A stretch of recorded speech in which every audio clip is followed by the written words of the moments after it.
Good morning, good afternoon, good evening, everybody. However you happen to be watching and or listening to this, I want to welcome you to the latest episode of the Gaming Circle podcast. The podcast where clearly I do not sound like I normally do, and this is because I am in a hotel room somewhere in Fort Lauderdale. It is Father's Day weekend. Happy Father's Day to all the great fathers out there. And for that, I have been taken to a illustrious location to have some fun with the family. But of course, the show must go on. I am your host, Mr. K. Asante, TKO Asante, on all the places we communicate. And I am joined today and every day by the great one, Mr. Everborn Saga. Good morning, sir. Yes, I sound like I'm coming from a bathroom. Forgive me. What up? Hey, shout out to you in Father's Day weekend. I had to very explicitly tell Lady Everborn, do not do anything extravagant this year because we are in the middle of a very expensive building project, and we just can't do it. So not anything to do with her, but it was my request that we do nothing this week. Sir, after all the moving and shaking it took me to get this show started this morning, I wish I had done the same for mine. But that's neither here nor there. Forgive me if I sound horrible. Let's be clear though. I'll let her know. This is a rain check. This is not a cancellation. I feel you. We got to get through this. We're doing it. You know what we're doing, but yeah. Of course, yes. So happy Father's Day to all the fathers out there. Let me show y'all, to show you all that I am not being held hostage.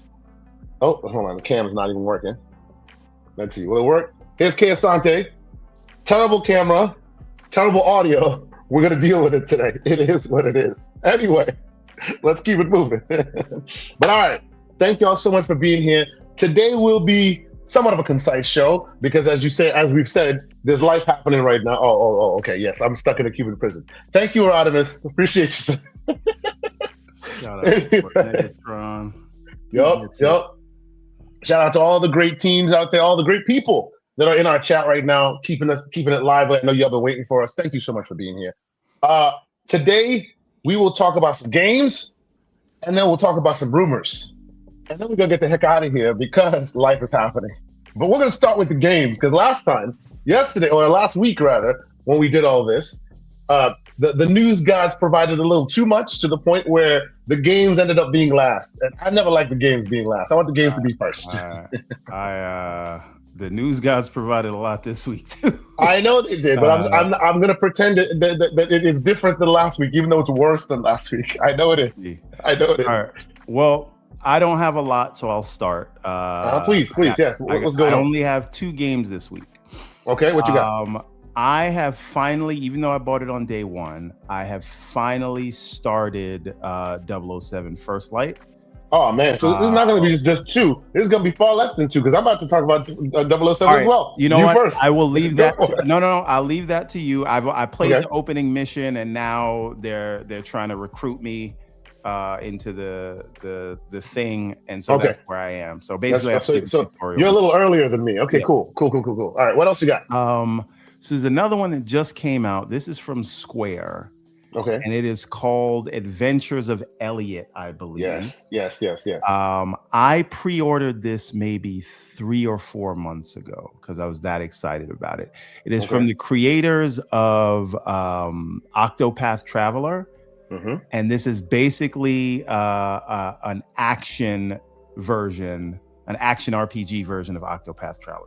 If you know Octopath Traveler, it's turn-based, but it's one of those 2D HD things where it's like pixel art characters and 3D backgrounds. It is a very distinct art style, and Octopath Traveler 1 and 2 are goated, but if maybe you're not in the turn-based, so this is an action. It's not Octopath Traveler, it's a new RPG, but the point is it's from the same people with the same aesthetic, but it is action based, and it's fully voice acted.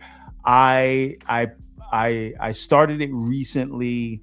It feels good to play. Seems like there's a big world going on, but there is a demo of it. But if you know Everborn, Everborn does not do demos because I don't like to be teased in case I like the game. So I explicitly stayed away from the demo, and I'm playing it for the first time now. I will say I don't know if it feels as good as the Alabaster Dawn combat wise.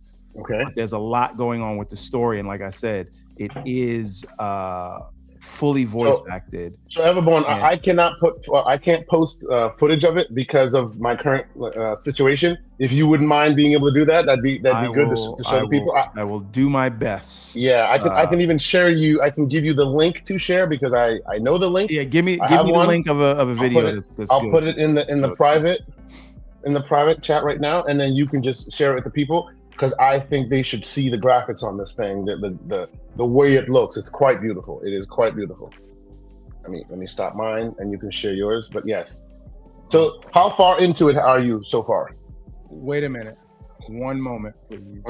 Why am I getting ads? Hey. Oh. Hey. Wait a minute. Is your YouTube premium it's the wrong account. It's the wrong account. It's the wrong Google account. All right. Add account. What are we doing here? He said, "Oh my God, ads." No, I felt so. You hear this? Ladies and gentlemen, don't click away from our ads. We need those. And by the way, while Everborn pulls this up, I would be remiss without necessarily calling out some of the other housekeeping stuff we had going on before we jump into all of this, which is, first off, thanks to every amazing human being who has been frequenting thegamingcircle.com. Since Summer Game Fest, we put a lot of content out. We've been talking to a lot of developers. We've been doing a lot of previews. A lot of stuff has been going up on the site. And we see people have been paying attention. People have been watching. People have been reading. A lot of stuff has been happening there. So thank you guys so much for continuing to support us on thegamingcircle.com. I saw Toon Medic in here a little bit ago. Shout out to Toon Medic. He put an opinion piece that he wanted us to publish onto the Gaming Circle, which we did recently, about where Xbox is and where he thinks Xbox should go and all of this. Super interesting article, starts the conversation, so please go check it out if you haven't done so already. It is thegamingcircle.com/blog. A lot of great previews there, and we're not done. You'll see a lot more there. We're gonna be parlaying some of that into interviews that you'll see soon. So all of that is really cool going on. So thank you guys so much for continuing to support us. Everborn, do you have the footage you wanted to share? I do. Fantastic. All right, this is like the opening. I don't think you need to see the story or whatever. We don't want to do spoilers for people, but you can see. Now you see what's going on. Yeah. So it has obviously the retro vibe, but it's 3D and it's just fun to look at. You know what I mean? So how long have you been playing it? Not even an hour yet. Okay. It looks really cool. I got it. I think it unlocked on Thursday. Yeah. And then I played it last night, like right before bed, just so that because I had been waiting it for so long, and I wanted to tell people about it today. So I'll have more to say next week. Fantastic. Now the question is, am I gonna no life this, or am I just gonna finish First Light? Because First Light's really good, which you were about to talk about. Yes, sir. Now, do you know how long this game is? It's a full RPG, so I'm gonna imagine. So we're talking hundreds of hours. I don't know about that. When I play an RPG, I mind my own business. I'm trying to save the world. I don't care about your stupid side quests for whatever you want me to get you. So you're not gonna help me. You're not gonna help me pick the flowers or find me a date. No, What's going on? I'm not doing any of that. I have better things to do than solve your problems. That is unfortunate, man. Trying to save that's what RPGs are all about, man. It's about finding me dates and going either picking dates, the fruit, or finding me a date as a human. Ain't nobody got time for that. Understood. Okay. So how much is this thing right now? So this is the other problem. This is Square, and they are notoriously greedy. Okay. By the way, BT Maverick says it's 30 to 40 hours, which was what I expected for a proper. Okay, that's not terrible. Okay. But this thing is like $60. I paid because I got it from Green Man Gaming maybe, like I said, 3 or 4 months ago, whenever it went on pre-sale, which was very early. And at that time, you could get it for like below 50. I think I paid like $48 for it or something like that. Okay. Well, I can tell you that the official price currently, with a 15% discount, is $50.99, and that's still on Green Man Gaming right now. So yeah, you get it was cheaper your than June that. deal. Yeah, it used to be cheaper, but now the cheapest you're getting is 15% off, $50.99. But you can still grab that today, and that is specifically for the Steam version for those who want to play that version. Yeah, but again, steep price, but they are giving you a lot, and it is fully voice acted. So I think, like, to me, putting this much work into a game, even though it's 2D, I'm sorry. The great Soiltech says, I gave him like 2 to 5 articles last month, yet no mention. Shout out to the great Soiltech, who has been providing copious articles. On his neck, Soiltech. Copious articles. Great articles, by the way. Shout out Soiltech. Damn, man. Jesus. All right. Forgive me, Soiltech. I didn't mean to not mention the greatness that is the great articles that you have been providing. Forgive me, sir. Yeah. Forgive me. Also, I will say, there's a lot of talking in this game. Yeah? Like I said, you don't have to read it all as voice acted, okay. which on a handheld, which is how I was playing it, that is greatly appreciated. I have really been hurting. You know, I'm gonna say something, and I don't often say this. You and Major and Sycamore and John were right. About what? 7 inches is too small on the Xbox Ally. You're right.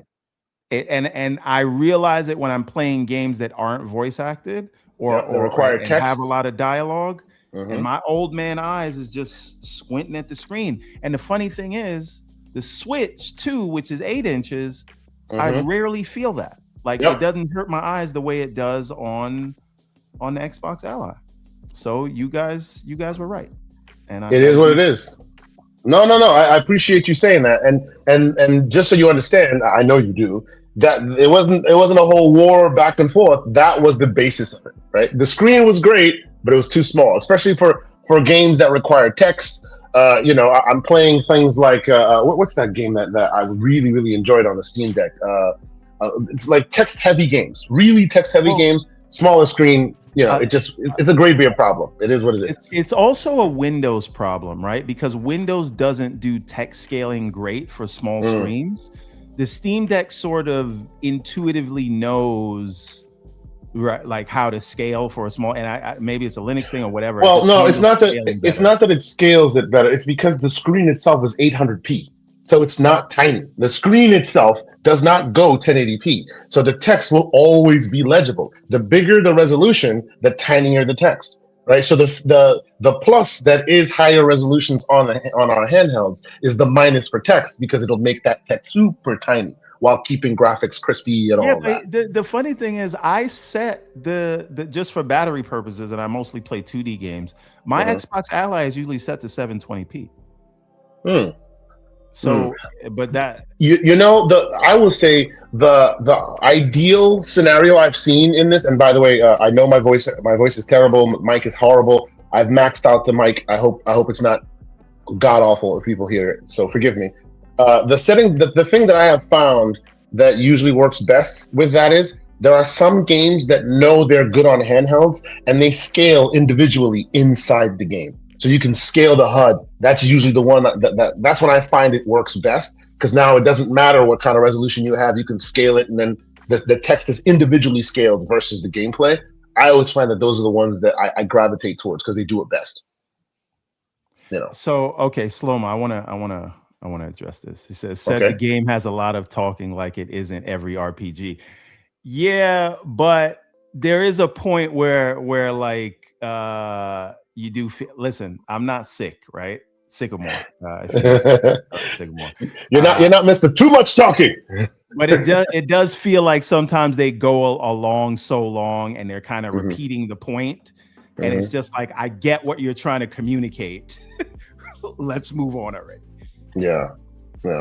Okay. But clearly, not just by your definition or by you saying so, I have heard so many people jumping out the window about this game, about how great this game is. So I don't expect anybody to be disappointed in picking this up. I have not picked it up yet, but that's just because the backlog is growing and growing and growing and growing. But yes, this is an awesome game by every measure. And you think this will win awards, possibly, at least graphically? I have to play it some more. Okay. Because again, I don't like gameplay wise. I'm not talking about what the story is. I'm not talking about the graphical presentation. Yeah. But as a top-down action 2D action RPG, I don't think it has Alabaster Dawn beat, but Alabaster Dawn is in early access. And so if I was choosing between the two and Alabaster Dawn was at 1.0, just the feeling of the moment to moment apart from the story, I would go with Alabaster Dawn. So I don't know. Now, is Alabaster Dawn on consoles yet? I didn't think so, right? Or I think it it's is early access, so I don't think that it is yet. See, that may be a question. It might be by the end of the year, though. It might be. Sure. That is a question that, like, a conversation that maybe is worth having at some point.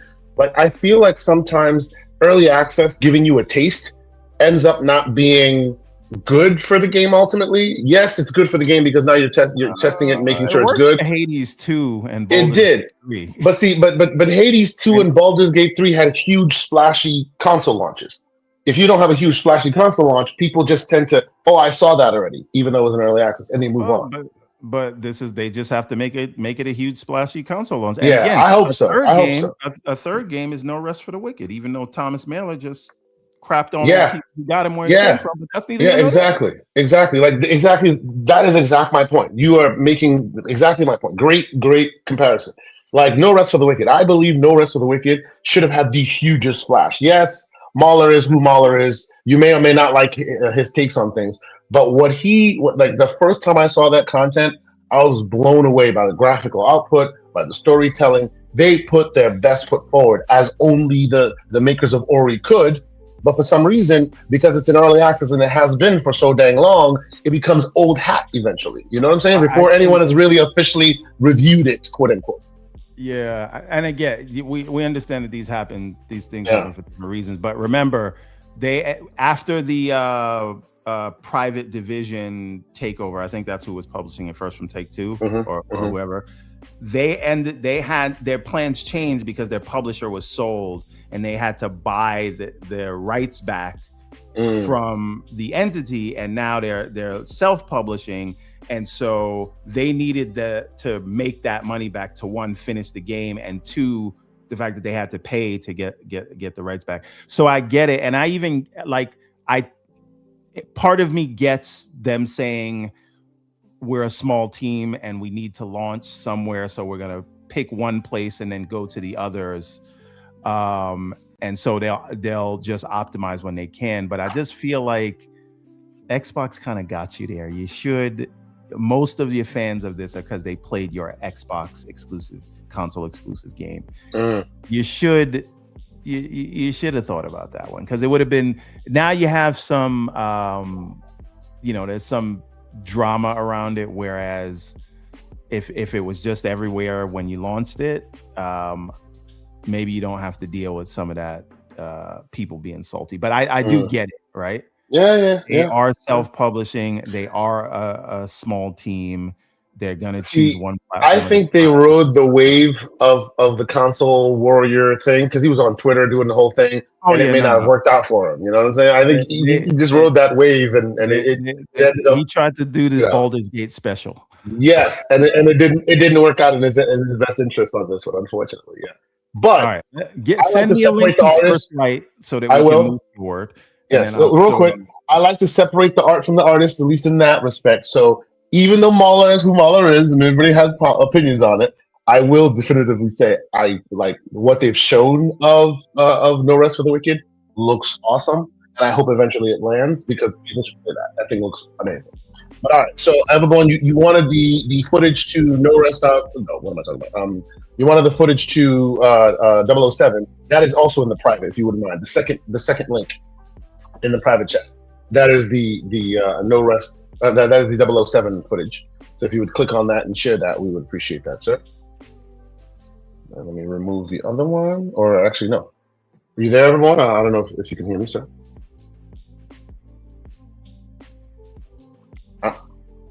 You there? Uh-oh. Your mic. If you're speaking, sir, your mic is muted.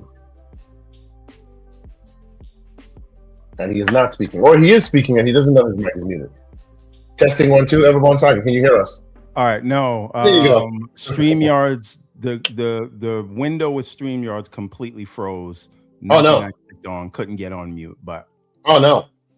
Are you good now? Oh, fantastic. All right, so I'm fantastic StreamYards. I'm on it. What is the third link? Do I need to worry about the third link? We'll deal with the third link at that. Just deal with the second for now. The second being 007. All right. And forgive us, ladies and gentlemen. Like I said, for those who say, "Hey, this show is working a little different right now. K Asante sounds a little odd right now." I am in a hotel room, sir.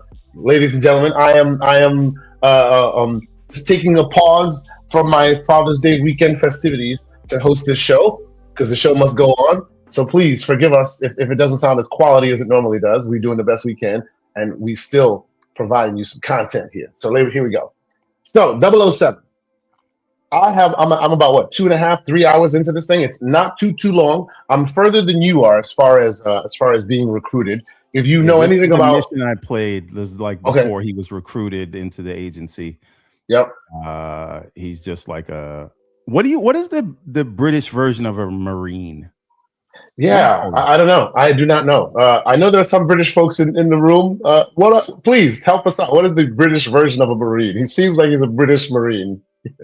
But yes, very cool game. I gotta be honest.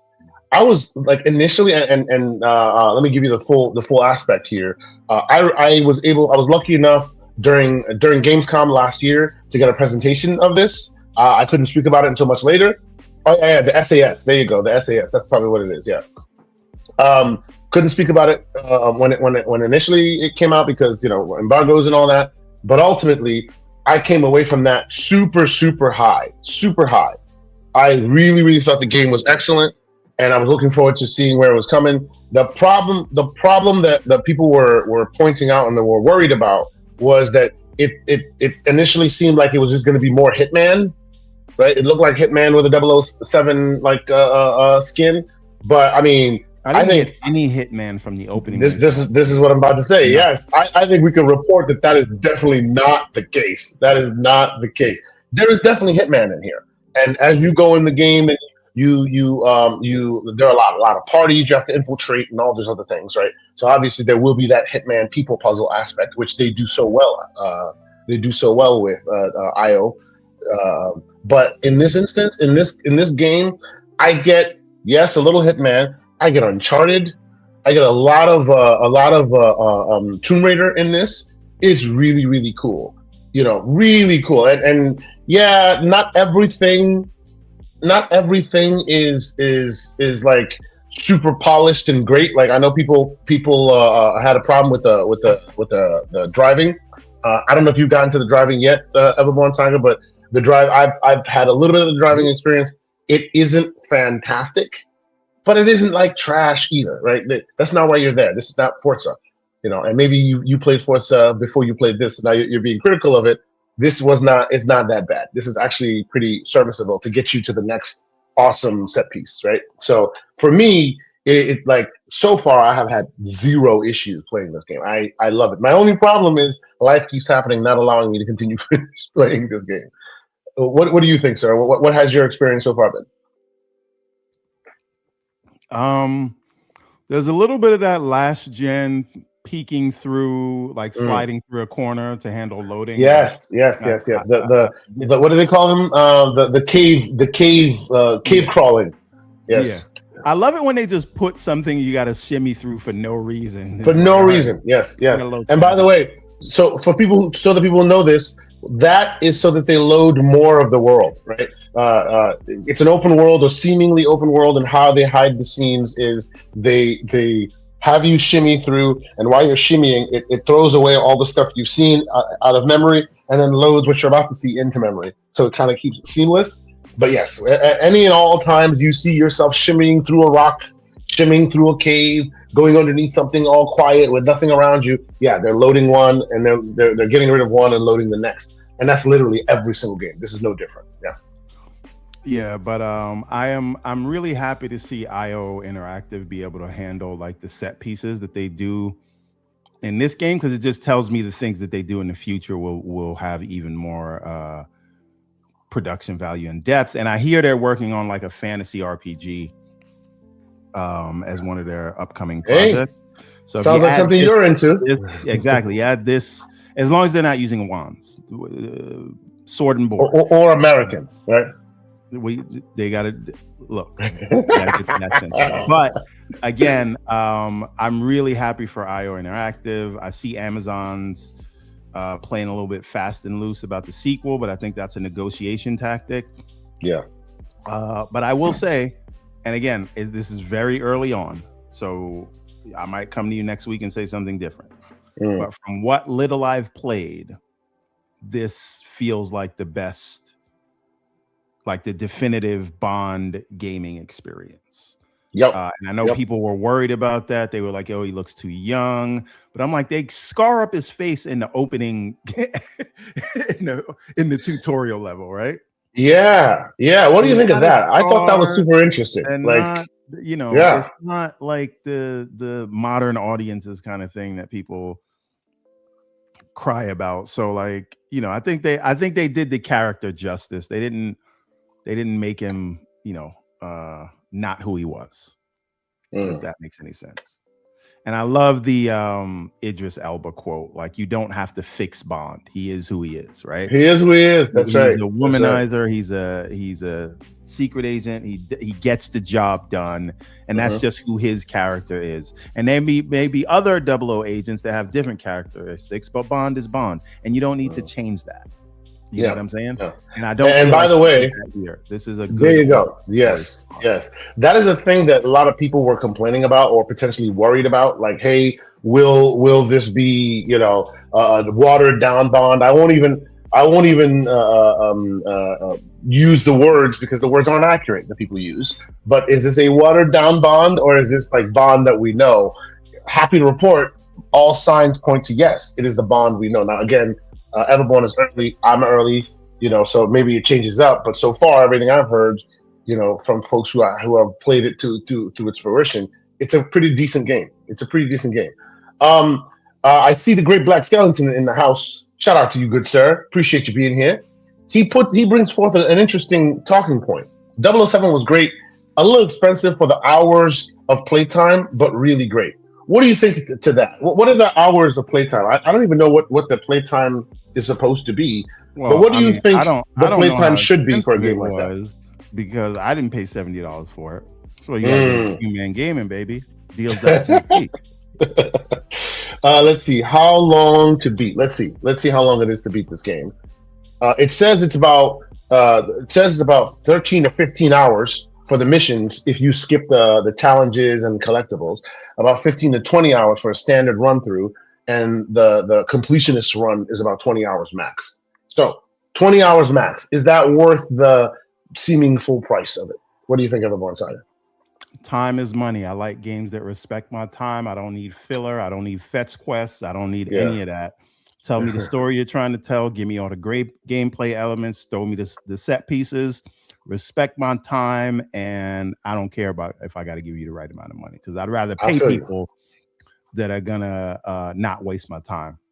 I'll pay a premium for that, but that's me. I feel you. Skeleton also says, man, I wish that Idris would have gotten the Bond role. This game gives us some hope. What do I mean by that? I am waiting for the mod to put Idris in it. Heck, give me AI, change his voice. I want to put Idris Elba in this game, and I think that's possible. Everybody who wants that Bond role for Idris probably won't get it in real life because he's kind of moved on from it. But here's the definitive Bond experience. I wouldn't do it when he's early in, but like later on, in the game when he's all student booted, ready to go, I would literally change that character and make it Idris and play that. I mean, isn't there already an Idris asset out there available via what do you call it? Cyberpunk, right? Totally make this. Totally make it happen. People are not gonna like when I say this, but Go ahead.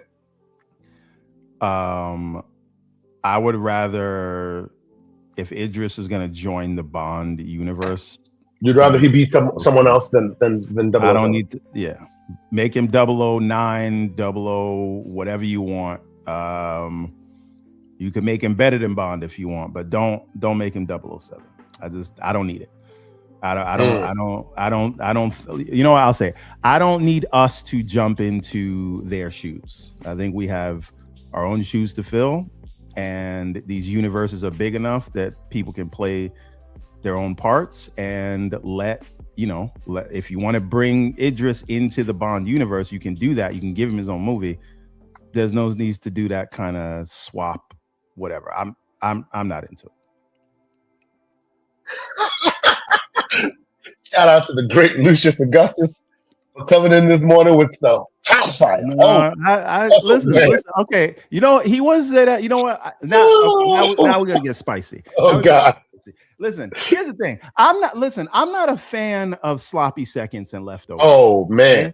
Okay? I think that we have enough characters that are interesting enough that we don't have to jump into somebody else's character to try to win some favor off of their name. Okay, and I'm not going to be doing this little seal clap, and I'm not saying that that's what you're doing, Lucius, but it's a lot of this seal clap to say, oh, I feel seen. I already feel seen, and I don't need to pretend that I'm somebody else to feel seen. So there's so many interesting black and brown characters already, and people are too lazy to put the work into those. So they want to get the traffic of the grifters who are going to be super mad at this stuff, and then get the other people who need the validation. And I just don't feel like that is the way to do these. Well, things, so right? on both sides, I will push back on one piece that you just said here. I don't think there's only two demographics. There's more than that. It's not just the people who need validation and the grifters. There are people who are genuinely in the middle who would be like happy to see a great character with a great actor. Because this thing has changed hands enough times, people would love to see their favorite actor also get a turn. It may not be grifty or validation seeking. I would love to see Idris Elba in the Bond universe, and I don't know why he has to be. I'm not saying you're saying that. Why does that mean he has to be 007? He can be someone else in that same universe. He could meet up with Bond. He could beat Bond. He could do whatever you want. Shout out to Neo Mental. Yes, you come for Saturday morning cartoons, you stay for church. That's what we doing right here. But yes, this is my thing, right? And again, I just get frustrated with these things because there's so many dope black characters out there. And we've seen it. It's not just T'Challa, right? You see it. You do that justice, and that'll make you $1 billion, right? You just have to do it justice and put the same level of effort that you did into building these other characters. I'm just saying I don't need it, and I feel you, sir. But needless to say, also that being said, here's my out. That's how I feel about main characters. I think you can race swap a sub character if the actor is good. Okay.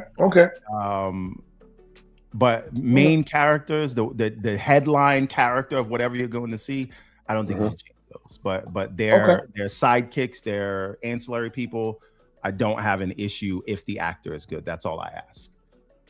I feel you on that. But I think we can agree that as a product on its own, this 007 game, at least at the jump of it, seems to really, really hit the marks here. It looks like it's really cool. Looks like it'll be something that people will continue to be talking about at the end of the year, potentially. Even though, yes, this is all before the September comes out and becomes a huge crush, and we might forget all this crap. We might forget all of this. Oh, you said I and then went on mute, sir. My bad. I was saying I don't want to take the show to that level, and I don't want to butcher this person's names. I'm not even gonna try. Conversation about race swaps always get funny when the greatest race swap ever always gets glossed over. Jesus Christ. Oh boy, sir, that is solely a Discord conversation, but I allow it. That's good. That's a good one. That's a good one. But yes, if you all want to continue talking about that, discord.gg/tgcp, we will gladly continue down that line. But we're moving swiftly along because it's a gaming conversation. I will also say I keep it consistent. I don't like that race swap either. Yes, you do. Yes, you do. No doubt. No doubt. But yes, that is probably the best race swap of all of them. If you ever talk about it, yes. Oh, and I see the great Neo Mental here also weighing in. He says, I don't need Bond to be black, just world accurate. I want diverse characters, not race swapping, because that's a two-way street. Absolutely. I think we can all agree with that one. By the way, Neo Mental, join us on the Discord, bro. I feel you would thrive there, because there's a lot of smoke and you would be able to, roll with the punches, as it were. Discord.gg/tgcp, sir. Join us. That'd be fantastic. But anyway, anything else you want to talk about as far as Bond before we move on to the last game in this list? I'm very excited to play it. From the opening mission that I played in the beginning of the next piece of it, like, I didn't want to put the controller down, and the only reason I even tried another game is because I had pre-purchased it many months ago and was very excited for it. But I do really want to finish it, and I have not been bored with it yet. So I'm very excited about it. Very cool, sir. Let's see. Oh, because he continues, we appreciate him being here. Lucius Gus for the $5. He says it's not 007, but if you want something that's in the same-ish vein, check out Lupin, the French show on Netflix. With a black man playing the notorious thief. I've actually one of the best shows. Yeah, I love that show. I love that season of it. Watch season 2. It's watch season 2. Really interesting heist plot. And the race swap didn't bother me because I knew of Lupin from an anime, which was also a race swap, making amazing. So anyway, but no, it was it is a really Lupin is one of the best shows with like that actor, French actor, great actor. Anything he's in, he elevates it, and this he elevates as well. A very, very cool show. Good call out there, Lucius. That's really cool. I'm surprised we haven't brought up Lupin, that show on this show before. I've always loved watching those, so anybody who hasn't checked it out, you definitely need to. Let's see. Would you mind grabbing that last link that I put in the chat for us, and then we'll get that out of the way, and then we'll get into the news stories of the day, and we'll see where that goes. Sure. But yes, I appreciate you, sir. And just so you guys understand, like I said last week, because the news gods are what the news gods are, we ended up putting a lot of the stuff in the back, and I wanted to put it on Front Street as far as the show is concerned.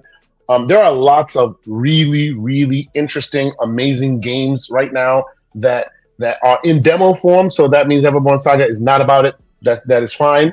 But for those of you who happen to have gotten your hands on your Ally X's and all of that, and you used to be jealous of the Next Fest that was out there and all this other fun stuff, you now can be a part of Next Fest. It is happening right now. Right now, a bunch of games, bunch of stuff that you saw at the PlayStation Showcase, at the Xbox Showcase, at Summer Games Fest, all of them, well, not all, but a lot of them are playable in demo form on your handheld. And this, I spoke about last week. I'm speaking about it again because, man, I love this game. It's in demo form now. You can actually play it yourself. It is screen bound. I played this. I talked about this before last week, but we talked about it lightly at the end. And I want more people to pay attention to this game. Very simple concept. Everborn Saga, I need you to pay attention to the concept. It is so cool. I love this thing. I've been playing it. If you happen to watch Mr. Boomstick's show on Wednesday, you'll see Kay Asante was heads down the whole damn show. Why? Because he was playing Screenbound while the conversation was happening. He had his handheld in his hand and he was playing Screenbound. This game is epic. Give you a quick synopsis. As you can see, you have your Q-Boy, not your Game Boy, your Q-Boy in your hand, right? And in your Q-Boy, there's a game happening on the screen in 2D fashion. and you're walking around the 3D space. And what you do in the 2D space also affects the 3D space and vice versa. So all you're doing is traversing the various worlds, and you can literally like decide. And sometimes it's better to pay attention to the 2D space because it helps you like get past the secrets, and there's secrets to be seen there. I'm Or sometimes just it helps. thinking of the math of coding this, and it would Bro, break my brain. Sir, I am actively trying to get the dev on the show. I've been in communications with their PR team. Like the dev he was like super excited by how much I was geeking out on this thing. I saw him twice. I saw him at the IGN Live, and then again at Xbox. And both times I was like, bro, I need to play this again. So he's like, I love this game. I love this game. So like, I'm hoping to get him on the show. Like he calls it a 5D game, but it is brain breaking. Just watching it and playing it is brain breaking because you have to be in constant, like, you have to pay attention to, oh, okay, like exactly the world. Oh, you have something on the screen there. If you pay attention to it, you see what's he can't traverse because it's too high. But if you look at the 2D world, it gives you the tip to be able to get past the 3D-ness. It is very cool, like super interesting for us, graybeards, and for us inspiring developers and all that. Super interesting, the process and the concepts that they have going on here.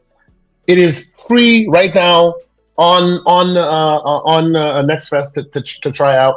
I see some folks in the chat who've pointed out this, and yes, you guys see me. I feel seen right now. One of my favorite games of all time is Fez. Of all time, I have indoctrinated both of my children. I think Fez is like legendary fare, and this speaks a lot to Fez. So those of you who've caught that, yes, go ahead. Okay, there's another thing that I want to talk about, and I'm actually gonna show you guys something that's very interesting. So we always talk about generative AI a lot, and a lot of people, yes, we do, are really against it, right? And my thing has always been, there shouldn't be a blanket statement of being against anything. You got to look at it within context, right? You got to look at this thing. Is it taking jobs? Is it creating slop, right? And so, and a lot of people get into what Microsoft is doing in these things like that. Yuzu has already started boot on net. This is what I mean. Like, right?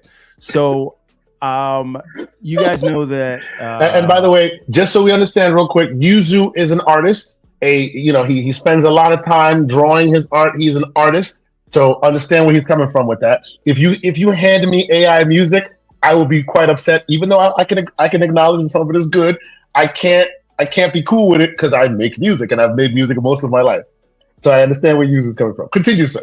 So there are, in my opinion, actual good uses that can help, and I'm going to show you guys one in a second, right? Okay.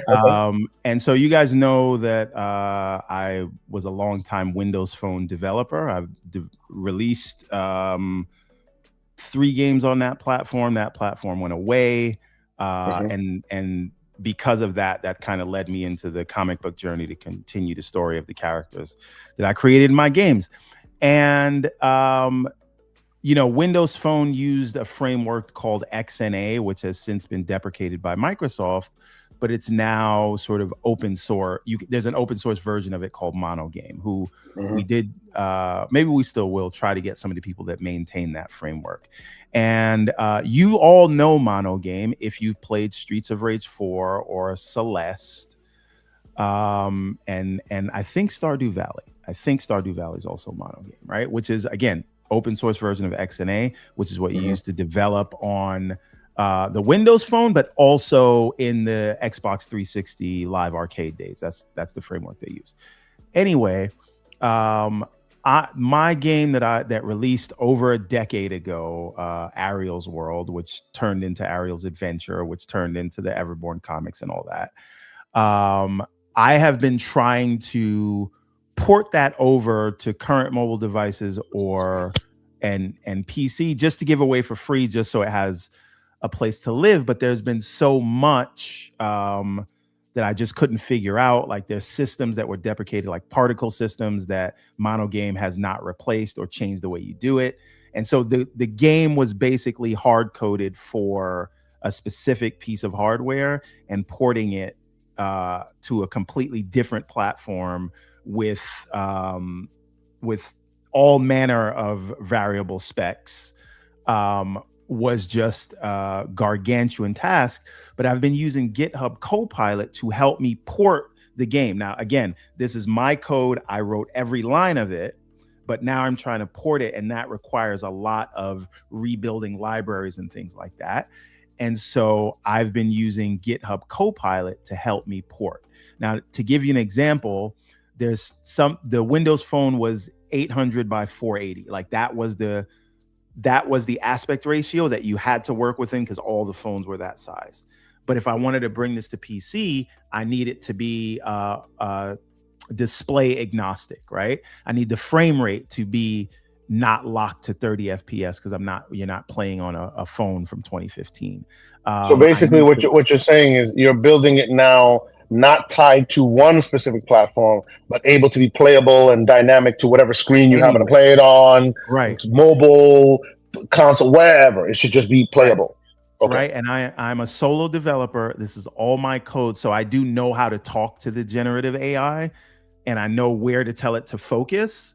So that is like, you're not replacing the developer here, but it is actually allowing me, a solo developer, to be able to port this thing to platforms it was not intended or coded to run on. So what I'm going to show you is Ariel's World running on PC with a controller. By the way, this game was all designed for touch input. So let's see what we get. Pop it up. Let's take a look, and then we'll read the great super. Actually, you know what? While you're doing that, let me read that super chat from Slow-Mo Backslap. The great Slow-Mo Backslap, who's here with a $10 super chat. He says, "How AI has been used presently in the industry is fine. Assets that get replaced before launch, bug testing, etc. When you start using AI to write stories, create art/music, my guns clear the holster." There you go. How do you feel about that, everyone, Saga? I understand that, like as Slow-Mo has been pointing out, historically it's used for QA testing, it's used for beta, it's used for all that kind of stuff that helps get the job done easier. What happens when it traverses that divide and becomes the way people put out content? When that's the art asset you see or whatever, does that change the equation for you? Well, yes, and this is where I would agree. I'm not in favor of it replacing artists and art assets. I'm not even in favor of it replacing jobs, but I do believe it can help. I believe it can help in the prototyping phase where you have a creator that's trying to express an idea to an artist for them to go and do something. It like I said, it's helping me port this thing, and I believe that it can be used for good, and I'm giving a personal example of this, right? Yeah, go for it. Let's take a look. Well, hold on. I'm gonna have to stop sharing and then share again because okay. Shout out to Everborn Saga's awesome wallpaper. The Everborn Saga. Go ahead. All right. Let's see. I'm sharing the screen again. Okay. Let's see if we can do that. And by the way, for those who are asking, we will talk about the co-founder of Ubi unfortunately passing. We will talk about the requirements of Halo CE. We'll talk about that. After we get down here, we'll go in that direction. So shout out to y'all. We'll get in there. Go ahead, everyone. Let's see what you got. All right. So now, is it moving for you guys? It is not moving for us. It just says play. It's stuck. Yeah, I don't think. What you may want to do. Have you done the whole share the entire screen? Because on your screen it is moving. Yeah.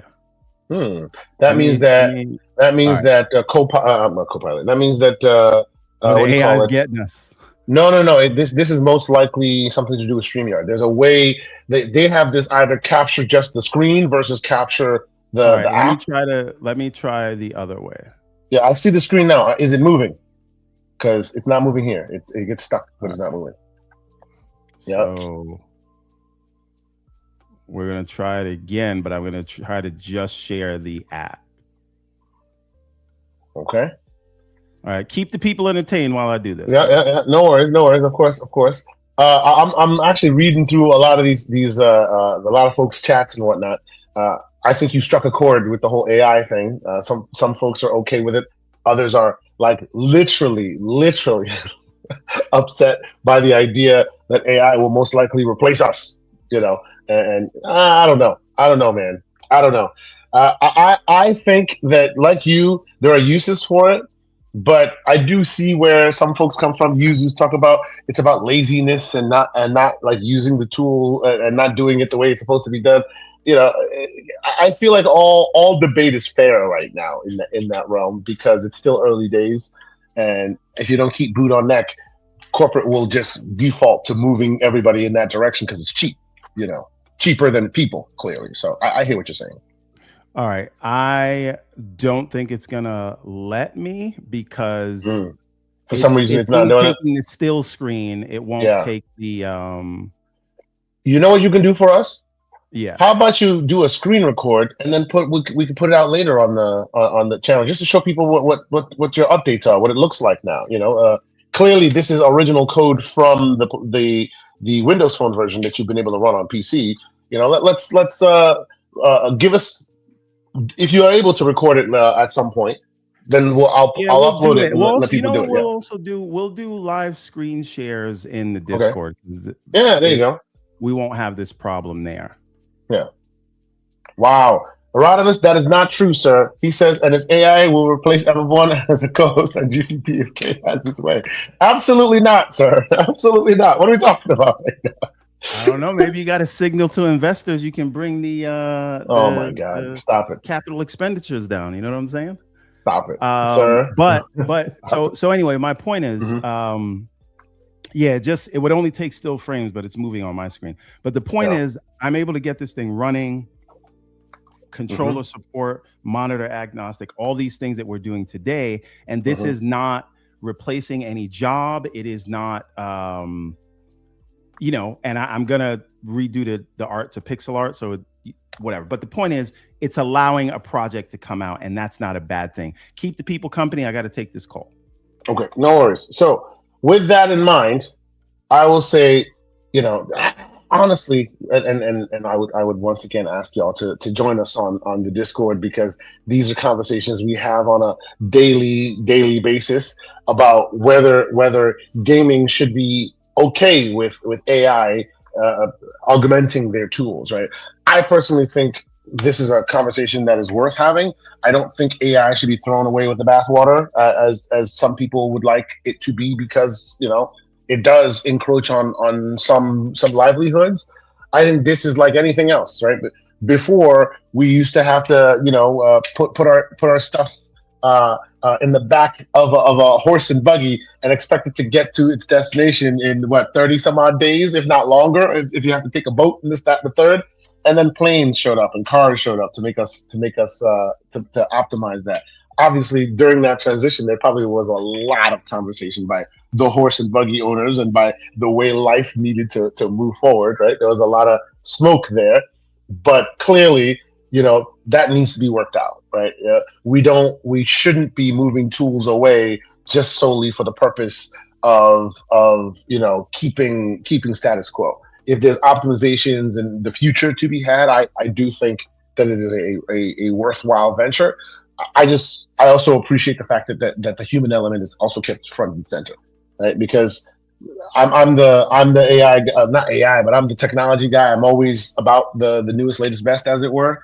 But at the end of the day, I don't think that we should move sole focus into that future without thinking of humans and what that will mean for them, right? So for me, there is no one way to go, like solely. I don't fall on one side. I fall on both, depending on the type of scenario. So it is what it is. But yeah, that's what we think about it as far as AI is concerned. Before everyone rejoins us, I will once again reiterate, thank you all so much for being here as you do. My audio is terrible right now, but that's because I am away from my home office and my beautiful mic and my studio equipment. So we're doing this from a mobile mobile workstation, if you will, and it's not perfect, but the show must go on. I've tried to do my best to clean up the audio a little bit. So thank you guys so much for your understanding. If you haven't done so already, please hit that like button. Let the algorithm know that you appreciate what we do here. If you happen to be on X or any of those other places, how about share and let other folks know that we're doing this show, because that algorithm needs to be fed. Oh yeah, that's one thing that Lucius reminded me of last week, which I should also mention. In the YouTube these days, in order to get that algorithm really like recognizing what we're doing here, there's a hype button underneath it, underneath the video. It doesn't cost you anything, but you hit that hype button and it reminds people, or it lets the algorithm know that, hey, this is something that other people are hyped about, and I guess it brings it to more people's attention. So if you have not done so, please do us the favor and hit that hype button underneath your screen there. And yeah, we appreciate you guys always continuing to show us all the support. Everborn, have you returned, or shall we move on to the next topic, sir? He has not. Oh, he is here. He has returned. Fantastic. So, I think it's a new story that just came out like literally a few minutes ago.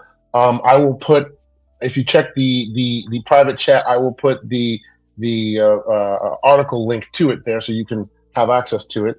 And what am I talking about? This is, let's see, one of the Guillemot family, unfortunately, a co-founder of the Ubisoft, who unfortunately has passed away at 69 due to a car crash, a plane crash, actually. I don't know if you've heard about this.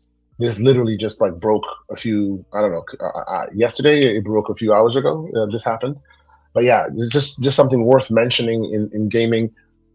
Say what you will about Ubi and where they are today, but no one can deny that their effect on gaming writ large is very, very substantial, has been substantial, and in no small way, this gentleman was also responsible for where we are in gaming.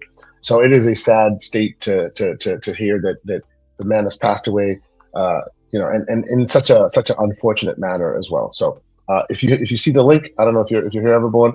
The very last link I put in the private DMs shows an image of him and some of the story. Are you there? Ooh, I don't know if everyone is still here. Testing 1 2, sir. Did I lose you? This is what we're doing here. We're doing it live. No. You did not lose me. I'm just trying to manage the windows, and then when I'm on mute. Sorry. Yeah, this is what we do. This when we're mobile, it doesn't work as well. Forgive us. When it's mobile, it doesn't work as well. Forgive us. Share the screen. I don't know why. I think it's a Visual Studio Code thing where, like, when you're running the application, it doesn't allow you to share whatever, even though I'm just blanketly sharing the screen. So I'm not sure. Yeah, it's probably something to do with security. They don't want you to see that stuff. Yes. That might be a thing. So yeah, what's the gentleman's name? Claude Guillemot. Claude Guillemot, which is, I guess, Yves' brother, because Yves Guillemot is the main co-owner of Ubi. His brother, Claude. You lose case. Oh, I'm here. You lost me. I'm here. Oh, testing 1 2. Yeah. Okay. Testing 1 2. No, we hear you now. Okay. Forgive us. Yeah. So it seems that he passed, unfortunately, a couple. What was it? Yesterday, 2 days ago. Plane crash. These things happen. Well, not generally, but unfortunately, this is one of those factors that happen from time to time. And yeah, I feel like if nothing else, what kind of plane was it? Do we know? Let me see here. I'll skim through this really quickly to see if they mention the type of plane it was. I don't think they do. They spend, and this is a Bloomberg source, they spent a lot of time talking about his contributions and what he did for all the stuff not just gaming as well. He was like behind Thrustmaster, if you remember Thrustmaster, the PC brand that does controllers and handhelds and stuff. He's been part of PC hardware, sound cards, and DJ equipment, all this stuff. Like, these people have their hands in lots of different pies, and yeah, it seems that unfortunately it did not work out. He didn't make it through his last flight. It doesn't mention his at least in this article. It doesn't mention it. It was like I've been on a helicopter before. I will not go again, and not because I was afraid while I was on it. It was one of those things where I've developed a fear after the fact, because I hear all these things about helicopter rides, horror stories. Yeah. So I've done it before. I've taken the missus on her birthday on a helicopter ride over the city. It's off the bucket list. I'm not doing it again. It's some scary stuff. Yeah. So so that sucks. I'm sorry for his family. It is. Isn't this the second time we're hearing this? The last one was a car crash by the illustrious I forget the gentleman also working at EA who's helping Vincent Pella. Yes, that was different because they were like in a Ferrari speeding out of a curved tunnel. Which again, I'm sorry it happened, and I know it's a tremendous loss, but like I hate seeing stuff happen like that for avoidable reasons. Yeah, it's true. You going in a plane crash, that's not on you. You're not. That's right. That's just it is what it is. Pilot, whatever. Yeah. Speeding at 100 miles an hour in a tunnel where you can't see when you're coming out sucks. And indeed, it's for no reason. Hey, just to finish off my point on the other thing, I wish I could have showed you guys demo, but we will. Please, we will demo it on Discord.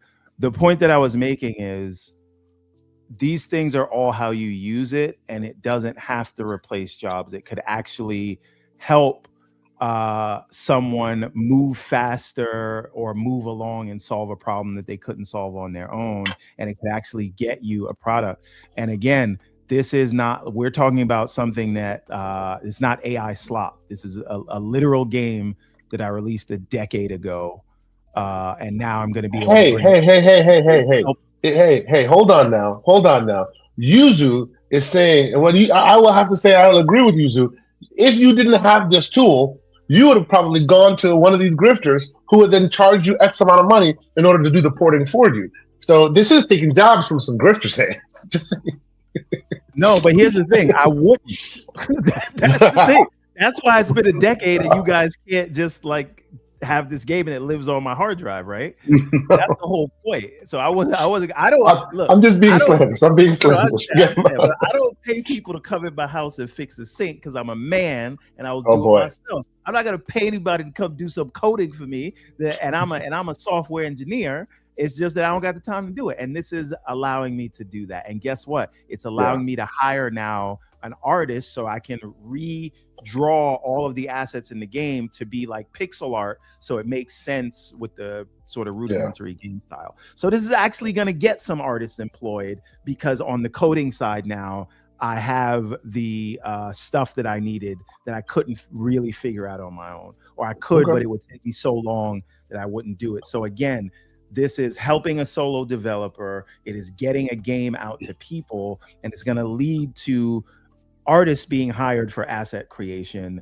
And this otherwise was something that was staying stagnant. So it doesn't have to be AI slop or taking an artist's job. And this is all I'm saying. So I just wish that we could talk about this sometimes with a little bit more nuance than AI bad because we saw the Animatrix. You know what I mean?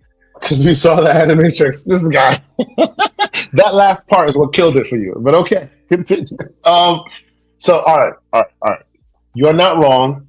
I think we should continue to talk about it. Again, discord.gg/The Gaming Circle Podcast, GCP, right? Listen, or you could have hired a coder. Just say. Yeah, well. See? What I'm talking about. Not everybody got the money for that, so. You know, it is what it is. This is a conversation that, and I'm making fun right now. Not, it's not just Yuzu who has a problem with it. Lucius has a problem with it. A lot of people have problems with it, right?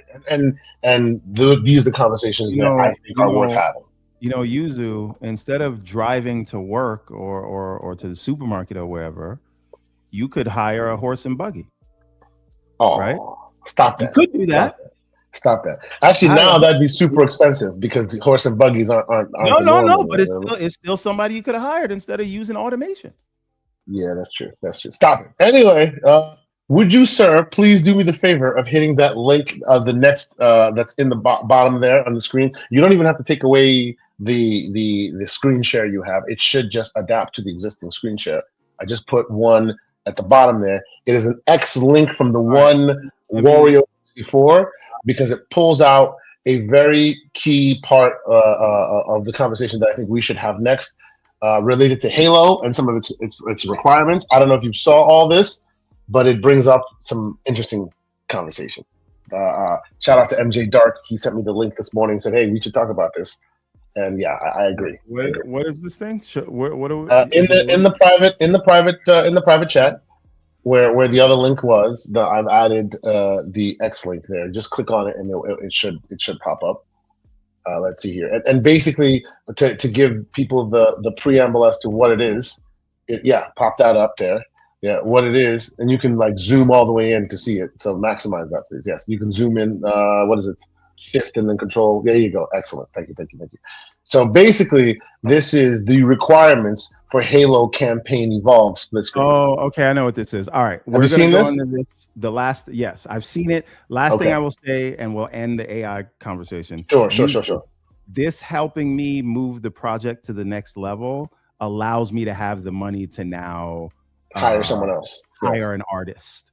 So an artist is getting work because of this. But if you want to take the blanket statement, maybe I just shouldn't hire the artist. But anyway, stop hating on Yuzu. Stop hating on Yuzu. Let's go. Yuzu's doing his contrarian thing again. The Discord. All right. So what's happening right now is with Halo Campaign Evolved coming out soon, obviously on PlayStation as well as many other platforms, Steam and all that. Right. Obviously, Wario 64 here points out specifically what's going on PlayStation, but frankly, it happens everywhere, right? So what's happening? They're talking about split screen. If you want to play split screen, like what do you have to do, right? In the past, long time ago, as long as one we're talking about, right? Couch co-op we're talking about, yes. Okay. Couch co-op. A long time ago, when you wanted to play couch co-op, one person had to have an account. Right? And this is the 360 onwards generation. Before then, of course, you didn't even need an account because it wasn't really like so deep to be net connected like that, right? Only for the multiplayer. But now, right, one person used to have an online account, and then if you wanted to play couch co-op, you could literally just start another account, and it'd be like a guest of the first account, and then both could play local co-op. It seems that has changed. So. How do they do split screen right now? And of course, Wario 64 points out on PS5. Both accounts will need to have a PlayStation 5 Plus because that's what they need to get you online, and be linked to a Microsoft account because that's what Microsoft needs to get you online. Right? Having these active PlayStation Plus subscriptions will also provide access to online co-op play. So whether it's online or offline, the Xbox Live account or the Xbox Microsoft account is a requirement now, and of course, so too is PlayStation subscription of their subplay. So it has to be a unique account for each individual, and that's brought about a bit of smoke, right? So, what do you think of this? Yeah. So just so we understand, so what we're talking about is couch co-op, and this works couch co-op, yes, without requiring a Game Pass subscription, because those are the only subscriptions you can get now and get in on Xbox side, right? Mm-hmm. There's no more Xbox Live, so you have to have a Game Pass subscription if you want to play online. However, if you want to play couch co-op, you just need two people with Microsoft accounts. Yep. Right. On the PlayStation side, because this game requires you to sign in to your Microsoft account, right? Which is an online thing. PlayStation also requires theirs as a non-free to play game. Yep. Right. And because it's not free to play and it requires an online account, they're saying this qualifies for a PSN Plus account.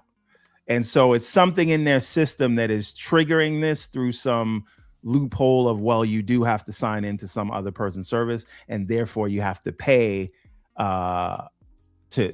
have to pay us to get out of the tunnel and then pay them to use their services.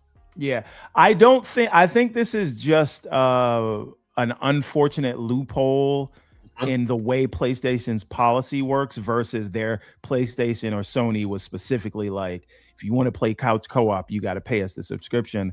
I just think because of just the way they have it set up, this is an unfortunate thing. And hopefully if enough people complain, well, first of all, they should pull this game off the platform. This is just another example of why Halo should not be on PlayStation. And if you decide to buy it there, then you deserve it. No, okay. There he goes. There he goes. I was actually half serious, but I know you were.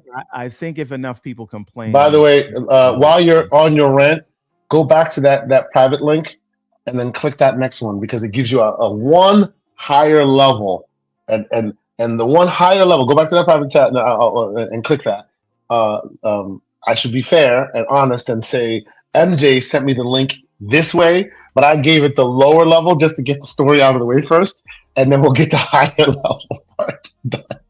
Now, how MJ sent this to me was because he obviously received this news through the great Danny Pena, and it looks like he had some stuff to say about it as well. He's saying, why make it difficult to play local co-op split screen? I don't remember paying for an online subscription just to play split screen on the Xbox with my friends and family and friends.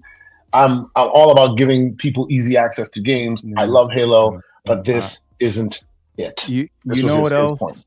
You know what else I don't remember? Playing a Halo game on a PlayStation.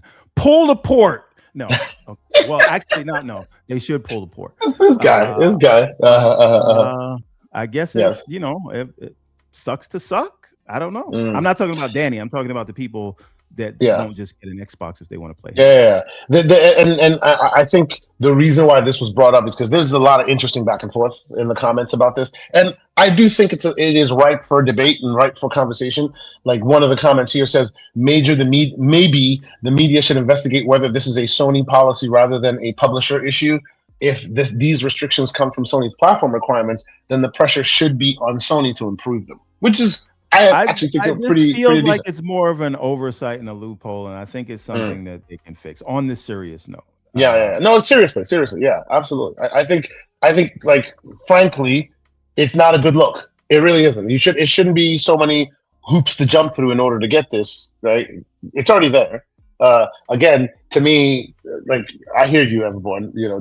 Don't put on platform, blah, blah, blah. The ship has sailed on that one, right? So if it is going to be here, it should at least be playable in the best way possible. But that's why it shouldn't be there. This is what they call, and Soil Tech, you will know what I mean, fruit of the poisonous tree. If you didn't do the original bad thing, all the additional bad things wouldn't work. That's right. Lucius, in his slanderous bag with $2, he says, notice how he avoided saying Sony in that tweet. All right. Forget about that. See, I don't know how to pronounce this name. I'm not gonna do it. Sapporo? I'm not gonna do it. Sappho? Yeah. I don't even know what that avatar is, sir. But you are right. I blame Xbox for it. It shouldn't be on PlayStation. Exactly. Yeah. This is all Xbox fault, and they should be. Oh boy. There you go. It is what it is, sir.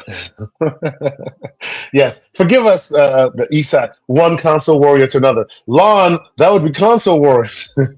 Anyway. So, I think it's a bad look, genuinely. I think it's a bad look. They should at least do their best to kind of, streamline the process a bit. But if it is a PlayStation thing, hopefully they work with them. If it's not, hey, what are you going to do? It is what it is. With that in mind, Shall we head into Xbox territory? I know there's a lot of rumor and speculation. Let's have that conversation, because I think a lot of tea has been spilled, but we have not spoken about it. I haven't even heard you speak about it in general. How about you lead this one? And okay, well, actually, I think the PlayStation stuff is shorter. Okay, I think we should do that. Okay. Just go over that in a few minutes, and take the the remainder of the show to talk about the Xbox. Sure. So, if I recall correctly, and I'll pull up some articles and I'll send them to you momentarily. But basically, Nishino had an interview recently that pseudo confirmed. It And I did say no pseudo such thing, and people I said are pseudo. explicitly leaving Yeah, out the first yeah, 3 sentences yeah. because they're in their fields. But that's what we're here to talk about today. Exactly. Yeah. Find me the article. I'm looking for it as well. But I say pseudo confirmed because it did confirm that they were re-evaluating No, it didn't. how. No, Well, it let, didn't. let, I let got me the land the quote ready. plane, sir. Let me land the plane. He confirmed that they were re-evaluating their strategies, but ultimately, what he said was literally word for word what Phil Spencer said, which was, "Hey, multiplats, and I'll give you the Phil TLDR. Spencer You can didn't give." say. You mean Matthew Ball? No. I'll say Phil Spencer because Phil Spencer said this as well. Phil Spencer, Phil Spencer. He said this as well. He was tarred and feathered a long time ago for it. Multiplat or live service games everywhere, right? But the single player, the stat, case by case. That is what Nishino has said. TLDR. Give us the quote, sir. All right, And I will put it on the screen here if I can. If you can, I'm not going to do that because you're still sharing. We don't want to do that. Go ahead. Get out of Apology. Yes. Go ahead. You right. start it up. Yeah. All right. So let me read you the exact quote. All right. So the question was, there have been reports suggesting that you might reconsider bringing PS5 titles to PC. Could you share your current thoughts on this? Now, let's be clear. This is a Famitsu. This is a Famitsu interview. It's all in Japanese, and it has been translated. So we're dealing with a translation that was done by none other than AI, right? But let us read the answer and this is what everyone's quoting. So if everybody can quote the second half of his answer, we can quote the first half. Now, okay. Do you have any of the tweets that I do? I have Genki's long tweet which shows like PlayStation CEO on releasing PlayStation 5 on PC for the determining all that. I can send you that. What I want to highlight before I read the whole thing is how people are selectively clipping the answer. Okay, so to get something vague enough to confirm their preconceived in the tweet in the chat right now, in the private chat right now is Genki's tweet, and I'll see if I can find more. But basically, they're pulling out quotes from the interview that has been translated and giving you quotes from that. So the what I just sent you right now is one that has made the rounds. I think it's almost 300,000 views right now. Give me another one. I'll give you another one. Yeah. So CEO, I think Genki actually tried to do a good job and get some of the beginning part of it. Okay, so I'll look up some of the tweets that have gone there. There's Nishino. Here we go. All right, so here's another one. Clobriel. You can do anybody else. Okay. Let's do Clobriel. But please, like while I look it up, tell the fine people what the thoughts are here on this. So he was asked the question, and his answer to this was, we've always determined platform selection based on the characteristics of each title. If releasing a title on PC would maximize the gaming experience, we'll continue to consider that option. Now, everyone left that part out, but then they went on to our current main policy is that for single player games developed in-house, we will further refine the value of gaming experience that PlayStation can offer. That is it. That's what they're hanging their hat on. And I see what you mean. At the same time, we believe it is important for live service games to reach a wider audience through online multiplayer. So we will continue to review releases on both PS5 and PC as the standard. What that says is PC day and date. It does not say.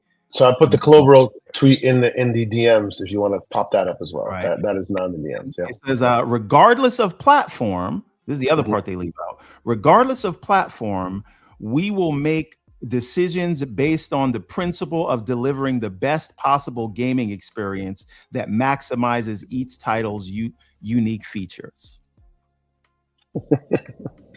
That's now again, anybody who is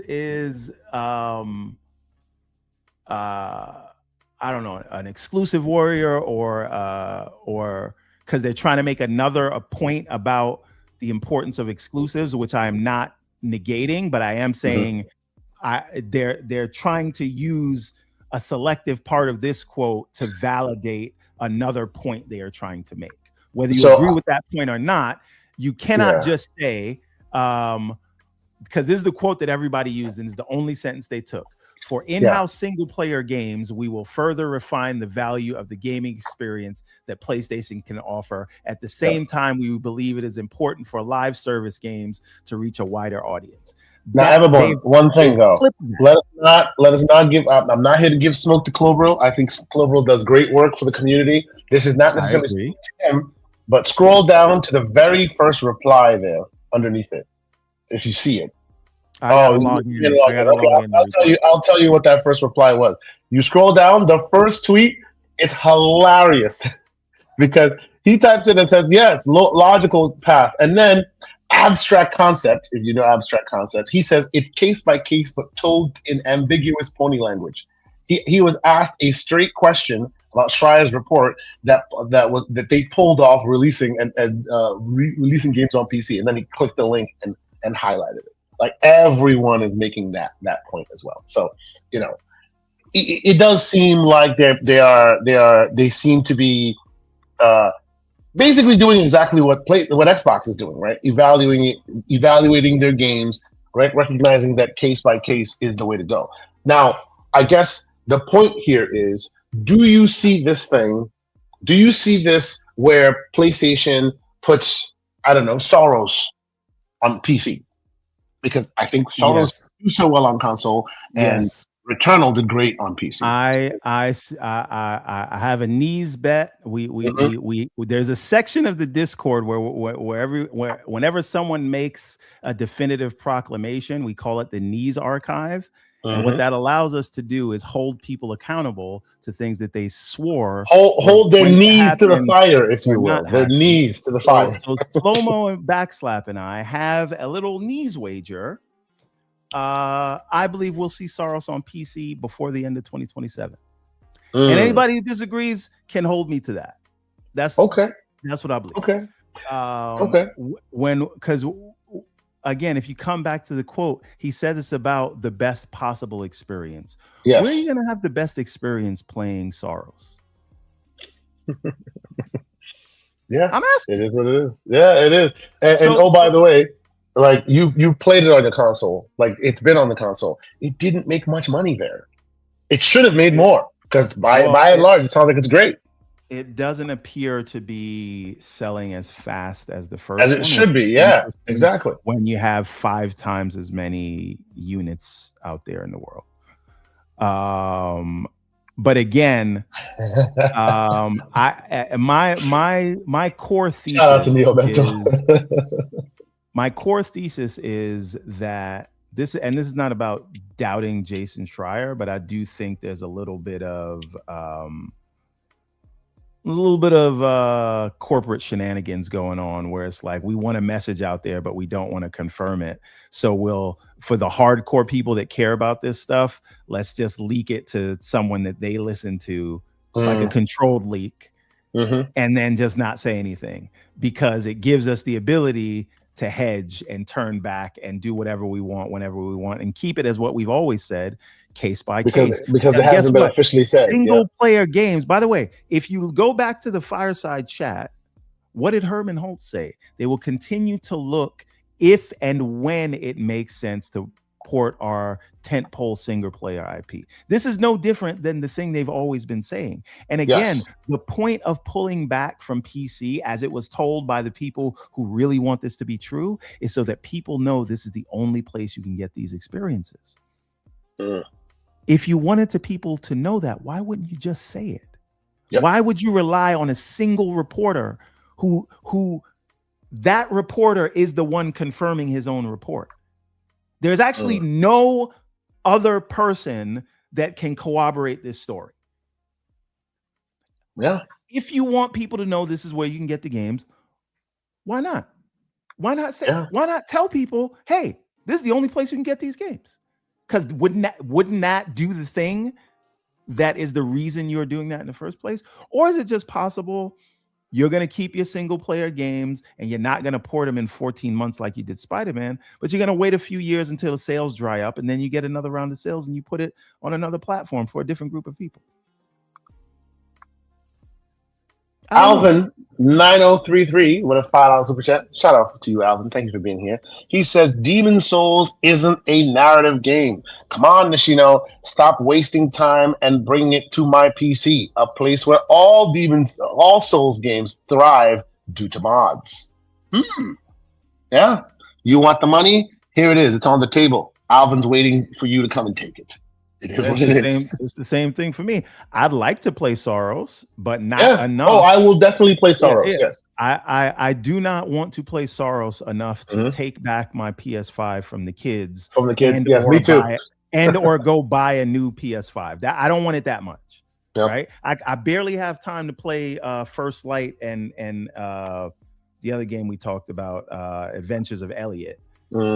So while I have this crazy backlog, sorry, I can wait.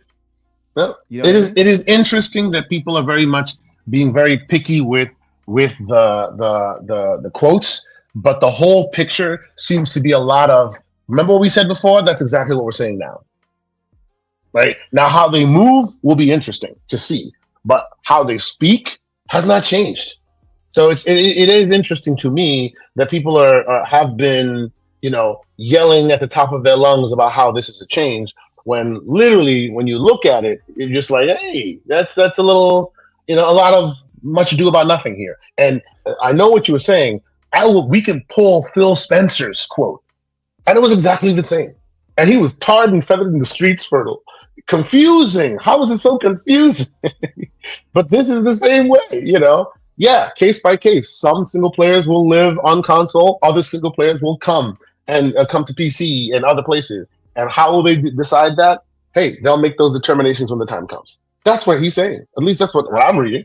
Right, which gives them the leeway to not bring games to hedge every time they want, or to bring games when they feel like they can. So what does that mean?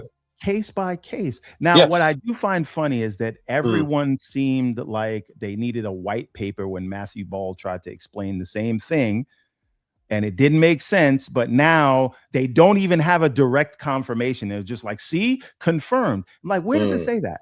Did anywhere in that answer, did he say we are not publishing our single player games on PC? He did not. He did not. And that is a simple yes or no question that no one claiming that this is a full confirmation no one can say that, because he didn't say it. So what that is people's feelings. Yeah. Not the facts. Yeah. They're interpreting whatever they want the truth to be. And I think Sony is playing off of that because they know their people will do the work for them. Now, that being said, I see I do not. So Victor Alistine, real quick, Victor Alistine wanted to answer the question from the previous conversation we were having, which was what plane did Claude Guillemot piloting? It was a Cessna 42-1B, Golden Eagle. That's what it was. So it wasn't written in the article. So I don't know what that means. Cessnas are not helicopters. That was a small passenger plane. Yeah. Got it. And Temper 21 is on your neck. He says, stop making sense of it, Bowen. Liberal arts journalists clearly have a better understanding of the business than you do. LOL. Okay, but I did get a DM from AC3. Okay. I don't know if I'm pronouncing that name probably, but what are your top 3 free gaming apps or website? First off, shout out to Handhelds United. Yes. I watch Handhelds United constantly. So they gaming generation here, just letting us know how they appreciate us. We appreciate you too, sir. Thank you so much for the shout out. That's awesome. That's cool. I'm sorry. Continue, sir. What were you saying, everyone? No, I was saying your top 3 free gaming apps or websites. Gaming apps or websites? That would be gaming apps. Would be so. I What's don't. the I don't website? know if that means launcher. I don't know what. Are we talking about like IGN when we say Okay. website? What are So we? when he says If gaming, you're if let's you're do the still in website the first. chat, Casey, please Yeah. explain the question. Yeah. Well, so what I would say, gaming website first and foremost, Discord. Not Discord. Deals.gg. That is the gaming website, right? If you're and less for consoles because they do consoles as well, but not as much as PC various platforms. But if you are in any PC store, Deals.gg is where you need to be all the time because otherwise you're paying full price for stuff. Deals.gg gets you peanuts on the dollar. Speaking of that, Dry Rub dropping codes. He's Combat 7. Man, this guy always with the cool stuff. Appreciate you, Dr. Dry Rub. Shout out to and he's got Lords of the Fallen as well. Like, man, that is fantastic. That is fantastic. But yes, that is where you should go if you have any will to play some games and don't have unlimited funds. Always check the game, old or new, even specifically new, old rather, to DG.deals because more often than not, if the game has left the zeitgeist, it drops to peanuts on the dollar and you can get that benefit. So there's that. And shout out to Dry Rub for like copious codes in the chat right here. Copious codes. Ari is wild, and then Pepper. Yeah, man. Good one.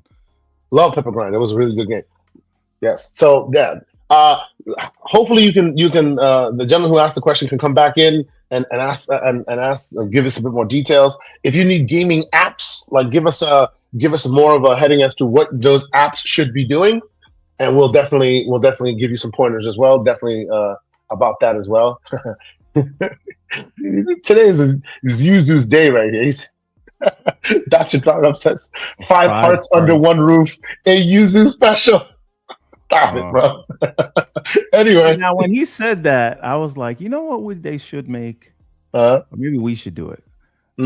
5 heartbeats the game. Yeah.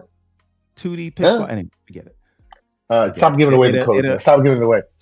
Go into the DM, Everborn Saga. There's another link I have sent you there because since we are still on the Sony topic, let us go all the way into the Sony topic and talk total rumor and speculation. Let's be clear, ladies and gentlemen, this is completely rumor and speculation territory, right? Just like it has been on Xbox, where we will also be talking about. But you said let's discuss the PlayStation one first. And what are we talking about?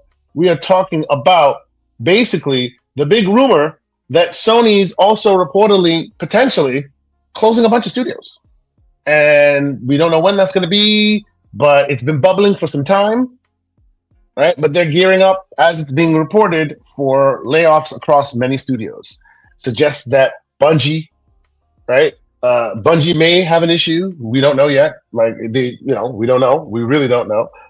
This report says the Housemarque is safe. They're good, which I'm happy about because Housemarque is awesome. And even though we did say that we know that Soros may not be hitting as high as it should have been or is expected to. I was worried that Housemarque was going to be on the chopping block, and I love that studio. So I'm happy that they are not. Well, I had felt just as strongly a week before that Ninja Theory wouldn't be on the chopping block, even though we all true. And I also find it interesting that they're doing sort of a press tour going on the games business, saying that we are officially first party now, and we've got 120 employees, and I'm like, 120 employees. Oh, so okay. So in that chat, like just so you understand where this rumor speculation is coming from, the report, and you can point it out if you scroll through the thing. This is coming from a French investigative reporter called Sylvain Trinel. Sylvain Trinel. Yeah, he put a thing on Twitter. He's not just like just a fanboy or whatever. He is a French investigative journalist. That is what he is.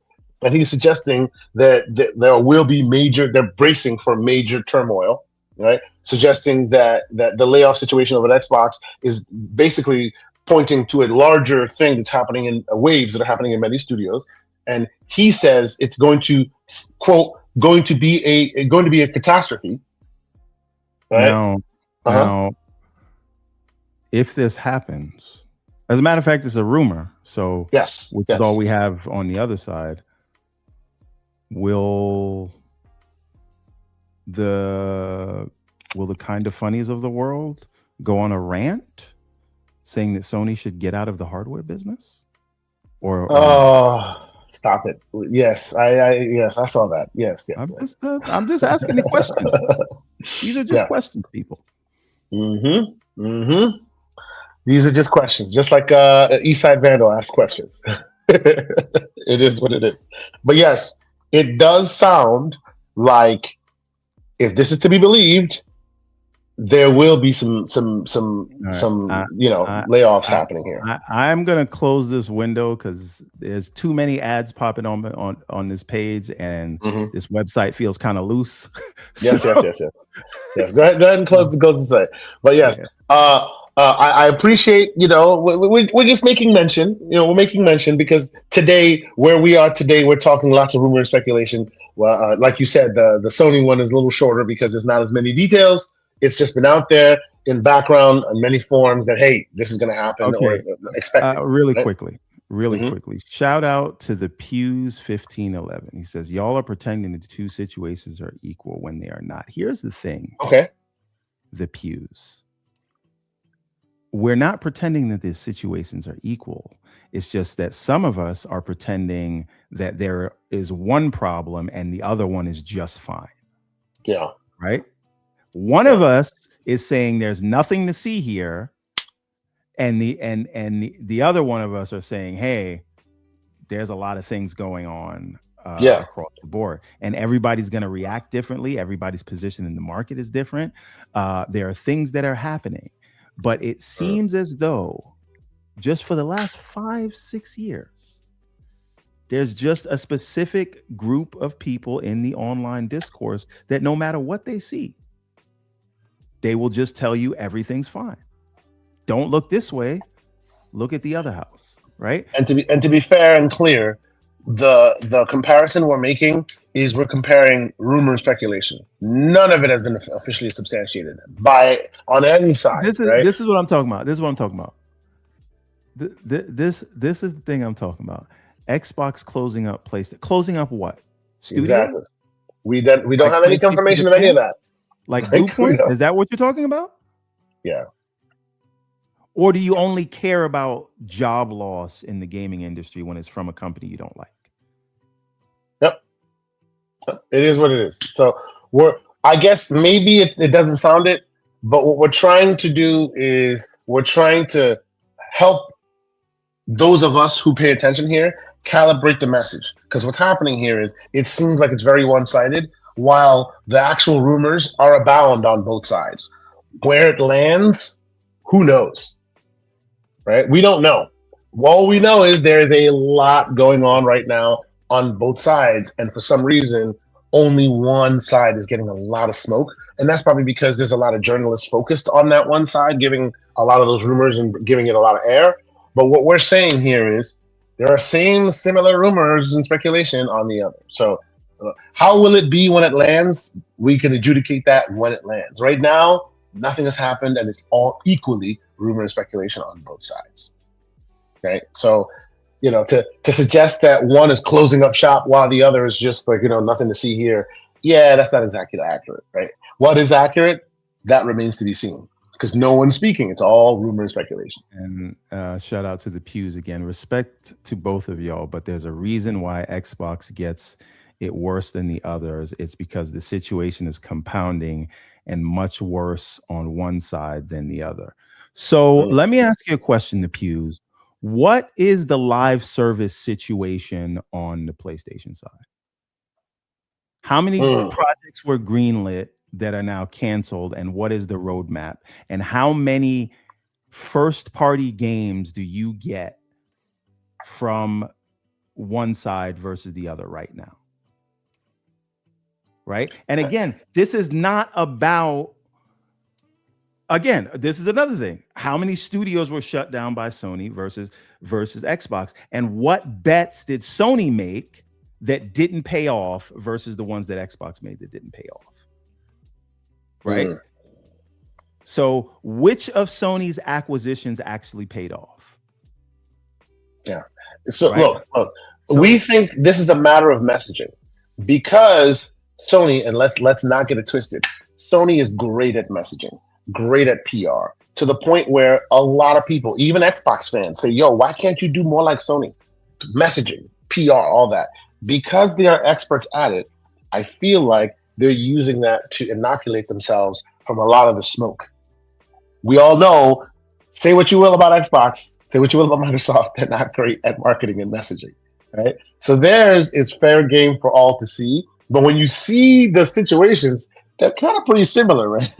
You know, a lot of rumor and speculation, a lot going on, you know, and because Microsoft is considerably bigger, people will assume that whenever something happens with them, it's like considerably larger, and it is, but per capita, it's about the same thing. PlayStation 2, Xbox, about the same thing. They are decimating a lot of they're rejiggering a lot of their studios for whatever purpose they deem fit, and so too is the rumor and speculation about Xbox, right? But somehow one is closing up shop and it's over, and the other one is nothing to see here. This is all we're pointing out, right? So when it all lands, we will see. But you know, some folks will be consistent saying that it's not the same. We'll see when that plane lands. Let me catch up on a couple quick super chats and we'll continue on here. The great Lucius Augustus with $5. He says Jeff Grubb came out with a video, 7 reasons not to trust Xbox. Most of the reasons he gives are things that Sony has also done. It's insane.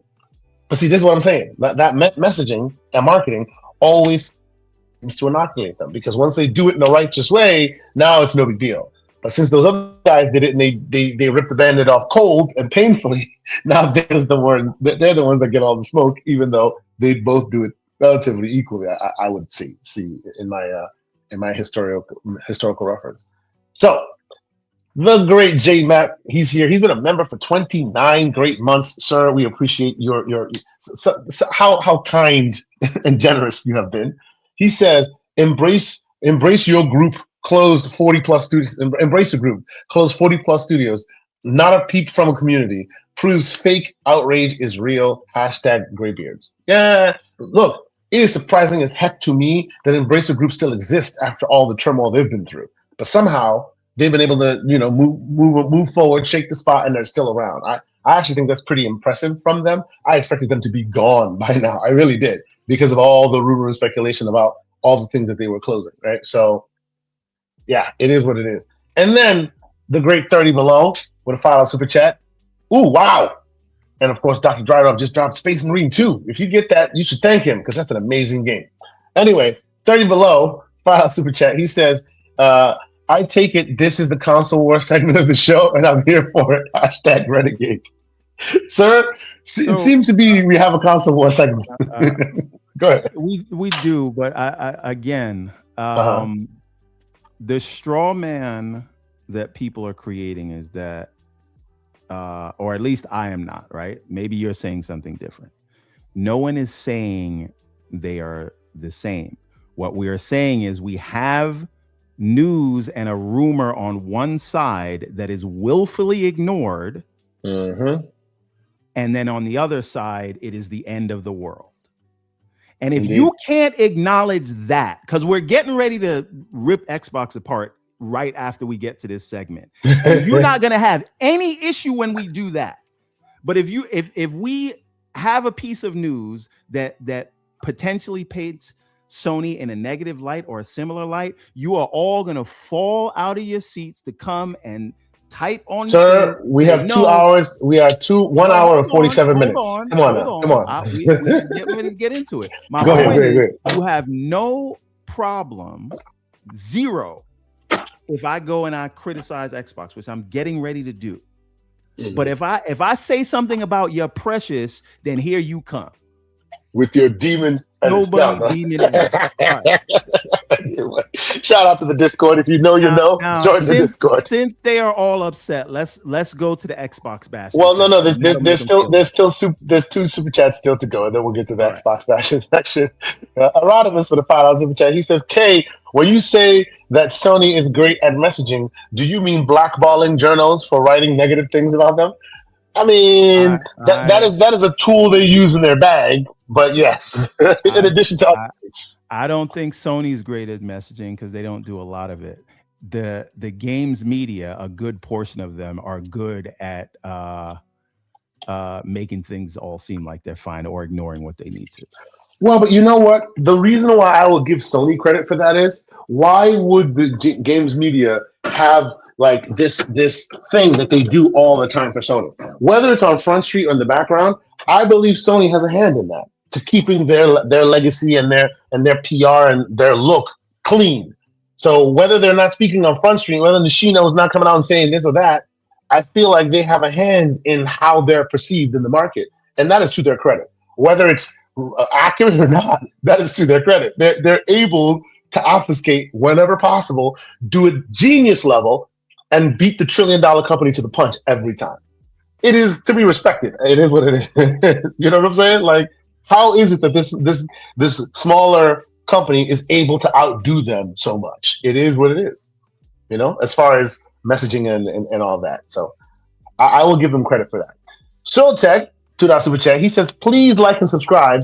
Humility is awesome." Wait, who said that they were paying the media? Is that somebody in the chat that Aaron's responding to? I don't see that. Who said they're paying? No. Aaron's saying, "Nah, ain't nobody paying media for opinions." How would that work? That's not the argument I'm making. Maybe Aaron's responding to somebody in the chat. Yeah, I don't think any of us. Both of us saying that PlayStation has a lot of fans in the media who do a lot of the heavy lifting for them. Yes, that's what I'm saying. Yes. And my saying about even if they're not coming out on Front Street, like exactly to what Erodimus is saying, right? If they know, go to Gamescom, sir. Find a way for me to pay for it, and I will be there day one, sir. I would love to be there. It's just tight these days, sir. Pause. Shout out to the great Paris Lily. Right. What we're saying about that is, like, people know that you can't just say like whatever you want to say about that company without getting some kind of pushback or some kind of like it being pushed back on in some kind of way by them, right? So clearly they are able to control their message. I'm not saying they do that with finances, absolutely not.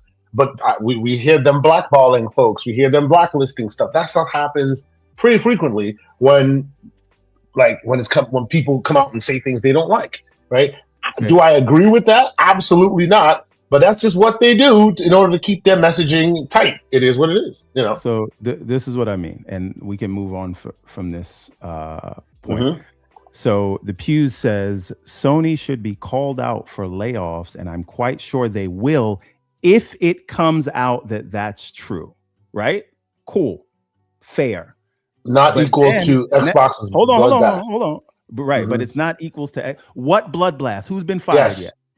Right, because we haven't seen. That's also not true. And also, it hasn't been confirmed. It won't happen. But the point is, you've taken the bad news on the Xbox side as fact, and then with Sony, you're like, well, let's see what if and when it happened, and we'll address. Why is not the same? It's not the same. Not the same energy. That is a you thing because of how you feel. It is not calling balls and strikes. See, and I feel like that's a Sony thing because they've cultivated that for a long time. And that's why I'm saying they deserve credit. Because no matter what bloodbath potential is coming out, if it's from Sony, people will go, well, let's wait and see. Versus if you hear the same modicum from Xbox, oh, it's over. They've done it 100%. Right? It is true. And this is the last time I'm addressing this. The Xbox rumors have been corroborated a lot more. What's been corroborated? That they're negotiating with the studios? Yeah. But you just read, they're firing people and closing down the studios. Let me go with that. And I mean, not look further because I don't like them and it paints them in a bad light. So let's just take it all as fact. And we do that too. Well, And by the way, this is be a both fair sides here. thing. This is Be a both fair. sides thing. Hold on. Just because he says that doesn't mean it because it paints him on a bad debates him on a bad light. You know that's not automatic. Once again, this is a both sides thing. Yeah. People who prefer Xbox will take a Sony rumor as fact if it paints them negatively. This is not just something. This is what fans or people with biases do in general. So what I'm saying is, if you have one energy for a rumor because it's still in the rumor stage and you're waiting for more concrete facts, then let's get that. And if you care about people getting laid off, don't brush under the rug the potential of one set of people getting laid off versus another. But again, let's go and move to the next thing, because we'll do this forever. Forever, yes. Another quick super chat. The Great Hollywood Rules, who's been a member for 15 months. He says, Happy Father's Day to two of my favorite graybeards and the fathers in the chat. Not a great week for gaming, but I see the Xbox tax has rose again. It is what it is. He finished it off with a $5 super chat and says, I hope the rumors on the closures, I hope these rumors on closures till confirmed are just that. So Sony made monitors, controllers, chairs, and PCs to pull it off of PC. Sure they are. So there you go. Right? Be careful. It's all rumors. Be careful, Hollywood. They might come after you. The great Paris Lily. Oh, I see he's here. He says all layoffs are bad. There isn't this one is worse than the other one. Absolutely. And what we're saying is, currently right now, it's all rumor and speculation on all sides, and it sucks. It sucks. I hope that the rumors themselves were put out there just so that when the actual plane lands, they are far less than what the rumors purport to be, because that would be just so sad, you know. So Slow-Mo, you're doing a little bit of this, and I don't realize. This is the last one. Then we're heading to Xbox. Yeah. I don't know if you realize what you're doing, because maybe you came into the conversation late. What we started, and we said we have two sets of things we're talking about. We'll talk about the Sony stuff first because it'll be shorter, and the Xbox stuff requires a larger discussion. And then we had people coming in the chat telling me, no, PlayStation is just fine. And no, don't say this. And you're not worried about Xbox. And so you thinking this is what about PlayStation thing is not something that we started. You came in with that because you have an issue with what you think. Oh, don't do that. Don't do that. And so that's all you heard, but you didn't realize that we were literally saying, here's the PlayStation news. Let's talk about that. And then let's talk about all the bad stuff Xbox did. It's the chat that led us down this thing. Right. So now you're saying, but what about PlayStation thing? Nobody started this as a, but what about PlayStation? Yeah, we were taking this as rumor and speculation coming from the various sources about these impending layoffs, which is happening across the board, right? Like, we've heard a lot about PlayStation, we've heard a lot about Xbox, but the PlayStation one seems to be a little further away. It has a lot less reporting on it. It bothers Slow-Mo when Xbox guys have opinions, but it's okay. We'll move on, and so everybody will be comfortable when we start the Xbox admonishment. Stop it. Then Slow-Mo won't say anything. Then the pews won't say anything. Oh, they'll just be like, "Yeah, this is right. This is warranted criticism." Oh man! Let's get to that part so the crying can stop. The 1st and 15th too. What the chat says, the way the media is reporting Bungie is weird. Thank you, sir. On that note, let's talk about the Xbox stuff. Let's talk about the Xbox stuff, because yes, it will make Slow-Mo feel more comfortable. Stop.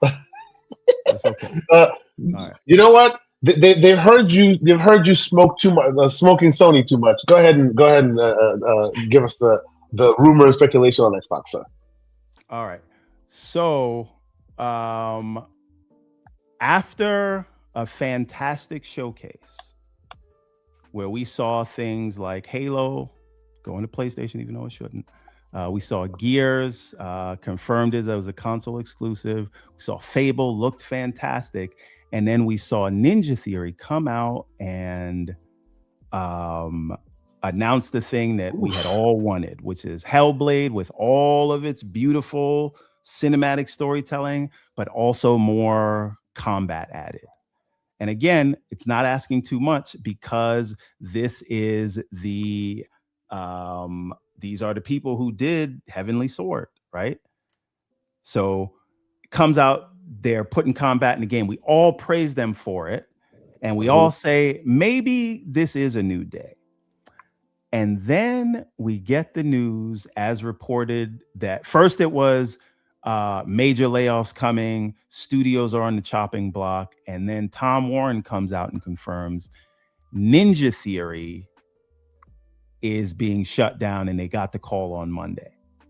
And so about that, let's pause there for a moment because it even got me initially. First, it was they are closed, and they got the call already, and everyone lost their ever-loving mind. And then it became, oh, they're not closed. This was like 3-4 days later. They're not closed. It's more of, they're in negotiations for spin out and potential closure if they can't get to a deal. But the whole they're closed and they've been announced already, that was basically the fact on the ground for like a whole day, which is kind of wild because people lost the thread a lot because the reporting by media outlets that really that people tend to focus on, right? Well, like, hey, this has happened. Not it potentially is happening or there's something going on. No, this has happened. Right? You showed the game on Sunday, and then Monday you fired everybody. That's what they said. Kind of wild. Right. And again, you show this game, and remember, there's so much trust that was lost in 2022 when they had the showcase that said all these games are coming out in the next 6 months, and then none of them came out. Yep. Right? Yep. And so they were slightly starting to recover from that. Mm-hmm. And now you do this. So when you do this, this is why when you say things, people have doubts. People, they know that you're saying words, but people don't believe things until. And by the way, Everborn Saga, because we are even keeled here on this show, I would give Pews 1511 his flowers because I solely agree with this one. Front Street all day. When this happens, silence. Oh yeah, and this is the thing. Matthew Ball comes out and says, "Hey, Shinobi, this is false," or "That's false." They come out and they tell you when something's false with all of these closure story. Silence. Yeah. So it continues to breed that distrust. It continues to make the snowball bigger and bigger. Well, actually, I think it did something different. Okay. Which is, listen, if something's false, they'll correct the record, and when they're silent, it's true. It's true. Exactly. Right. So like, all the smoke we give Pews for the back and forth, I will not give you smoke for this because you're absolutely right on this one. 100%. And I was like, this is why initially I was telling people in our Discord, I don't like that they're sitting there coming out every day, talk about, hey, don't talk this, don't all that. Because now you're growing expectations. The minute you're silent, now it's like, hey, what happened? And that's what happened literally a week after. You go after Twitter folks and say, hey, don't say this, don't say that. 5 minutes later, now you're super, super quiet. What does that tell me? It tells me that maybe you shouldn't have started that in the first place. It sets a bad precedent. But please continue. And again, the silence is also like all of the people that were complaining when we were talking about PlayStation. They're silent now because we are saying things that paint the other side of the negative light. I just think it's funny, including you, Slow-Mo. Now, what Lucius Augustus Rex says is the silence is because they're in the process of figuring it out. It's not to say it's 100% true, but to say it's in the air. So you have nothing definitive to say. Yeah, that's true, but that's too nuanced for people on Twitter to understand. So we just have to take it as fact that they're shutting down. But that also is a righteous take. But that's also how you should always move, soft with deference and understand. But what was happening is recently with the new moves, no one was allowed to speak because the minute you say something that had been said many times, a lot of mouth breathers, I'll agree, have had been saying those things. The minute you say something that is not correct, the new modus operandi was to come out and set the record straight. And a lot of folks were happy about that, right? But it started breeding and teaching folks, oh, this is their new move. So the minute these rumors come out and you're silent, yeah, now you've really ruined the thread because 15 minutes ago you were shouting down mouth breathers. What happened? Well, hold on. Shout out to Yuzu, which he is 1,000% right. The problem is you guys keep looking at Twitter. Twitter is hell. Yuzu has the chat of the day. I do agree. Dang it, Yuzu! I hate when you're right. It is what it is. But the great Yuzu from the Discord. But to come back, I don't want to make this all about Hellblade because I do think that it is a larger issue that is worth discussing, and I think that there is truth to the idea that a reset was needed at Xbox, and what that reset looks like. I don't think you'll ever find an answer that everyone is going to be happy with, right? And so what we have to, looking at what is happening now is really only looking at the symptom, right? But what is the root cause that led us to where these studios are potentially, their fate is potentially up in the air? And I think that's where the conversation is. And we can say, oh, they don't know what they're doing, or oh, they always lie, or oh, just for games. We can say all that stuff, and there will be a bunch of people to do that. But the question is, what can you and I add to the conversation? So I think if you do me a favor real quick, in the private DM, in the private chat here, I did put an IGN article that they recently wrote about it, and the headline is "Wow." And we can read through it. We can keep talking. I just wanted to kind of give you some of this stuff so you understand like where we're coming from when we say it seems to be a bit one-sided, because this is like, whoa, hey, I don't know if you've seen this article. Just the title alone, I'm just like eyebrow raising. Okay, So what I will say is, shout out to Donnie Leap, says, frustrates me most gaming discourse revolves around tweets from anonymous anime avatar profiles. Yes, sir. To me, I think tweets are gonna be tweets. But what raises what brings my attention is when you have games media, actual games journalists behaving like the anonymous anime avatar profiles. And that's what makes it worth me talking about, right?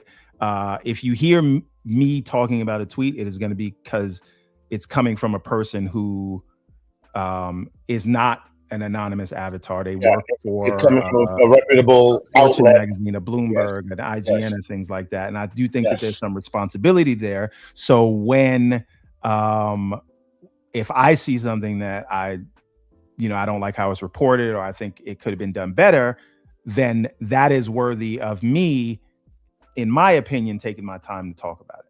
But I do understand the point. Yeah, he's not wrong. Absolutely. So everyone, please put the link. I have the link in the DMs if you wouldn't mind putting it up, and I will read just the headline, and we'll dig into it because all of it is known factors that you all know. But the headline says, and let me put it in there. Let me put it on the front street here. Let's see, and I gotta get an ad blocker. Oh, sir, we need to talk to you because I ain't got those issues. We got to talk. He says, amid concerns over Xbox Studios' quote-unquote bloodbath, new report says developers are being punished today for following orders. Right? Yeah. And then the quote tweet underneath is, it's going to be bad. I mean, it is going to be bad. And so this is the nuance in the discussion. And I know a lot of people are not going to like what I have to say on it, right? So the reality is, the reason that, and I apologize, everyone. I don't mean to cut you. I may need to switch out my headset situation. So if you see me gone, I will be right back. Continue. Right. So the reason PlayStation and Nintendo are looked at the way that they are in terms of them having this high profile content is because they focus their first party on high impact IPs, qualities, triple A's, but obviously it's varying degrees because of hardware or whatever. So what Nintendo does is still high profile content, right? And what Xbox has been doing, because of what their business model was with Game Pass, is they brought in several studios to fill out Game Pass with art house projects and sort of have quick turnaround time, small teams, being very creative. Hopefully they would get critical acclaim and keep people subscribed to the service, right? And what it's looking like now is they are, after the Activision acquisition, they're trying to paint a picture of them bleeding money, and they have to make a change. And what they want to do now is focus on the proven IP so that they can hopefully one day, in their opinion, get to be viewed in the way that Sony and Nintendo are, right? And I see chat from Slow Mo, and I think that this is a nuanced conversation. So this is the point that I'm gonna slightly refute, but also agree with. So Slow Mo says, "Can you hear me, sir?" Yeah, I can hear you. Okay, good. Slow Mo says, "I don't like how the narrative has shifted to these studios didn't make money. Then that wasn't the criteria by which they were. When that wasn't the criteria by which they were acquired." They were acquired quality games for Game Pass, and that's what they did. Okay, so shout out to Slow Mo. That's where my ire continues to raise. So, I feel like, and I'll let you speak. I promise. I feel like everybody is ready to jump out the window and say, "See, they didn't make money." That's not why they were hired. That wasn't their modus operandi in the first place. Because if it was, why would you hire Double Fine? They are not a moneymaker. They never were. I don't. And if you look at most of these studios, Compulsion, they all have critical darlings, but they're not financial juggernauts. They never were. So, but here's the thing, right? The reason that they were acquired, let's say they weren't acquired. They were acquired to fill Game Pass, right? That's what they were. And they wanted notable content that would get people to subscribe to the service and stay subscribe to the service. The problem is, did Game Pass grow? And it did not grow past the 30 million number, because we never got an update even before all the what it is, right? Come on, hold on. Go ahead. Sure. Before the multi-platform strategy that everyone didn't like, it sort of hit a plateau. So them raising the price to $30 was not because it was growing until then and let's go get more. It's because they'd reached a potential ceiling of where they were, and they were behind where they projected to be. So the goal of the studios were to pump out games quickly. I think the problem is, a lot of them, and this is partly due to COVID and things like that, they were acquired in 2018 and the studios in questions took around 5 to 6 years to produce a game. And when they did produce those games, some of them were awarded, but they were not awarded in the sort of game of the year, memorable for a generation going forward, meaning they did not they didn't set the world. Double Fine didn't release something at the level of Astro Bot. Mm-hmm. Meaning, like, it was notable. It is a small team. Even if it doesn't make money, it's a critic darling. Everyone's talking about it, and it'll always be remembered, right? The other ones, like, you didn't make an Expedition 33, another AA game that punched above its weight. I know that is an outlier. That's a unicorn, sir. Sure. But you didn't make a Baldur's Gate 3. So my point also is, a unicorn. These games were great, but did they push through all the other amazing things? Are they looked at the level of some of these Nintendo and well, but understand, I hear your point, but here's my, and shout out to Lucius for joining us. I'll let you jump in a moment, sir. The reason why I feel that's unfair is a lot of these studios, most of these studios, were brought in and they had something in the tank for someone else, and they were allowed to finish that, right? Microsoft kept saying that, well, we have prior obligations. We're going to fulfill those obligations before they start working for us in the way we want them to. Some of them were short. Some of them were long turnaround, right? And we knew, you and I, Everborn, on this show, we've had 200 plus episodes. We were sitting here talking about how it would take some time for them to turn around a lot of these potentials and turn them into great studios.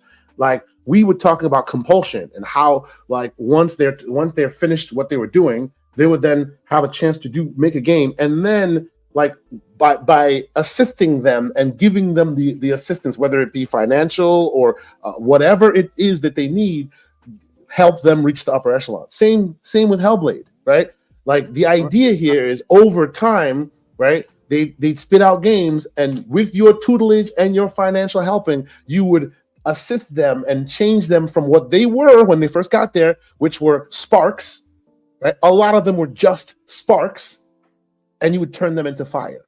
It looks like they didn't cultivate that middle ground that they needed in order for them to reach beyond what you're describing, right? But now it's like, well, new criteria, new rules, new boss.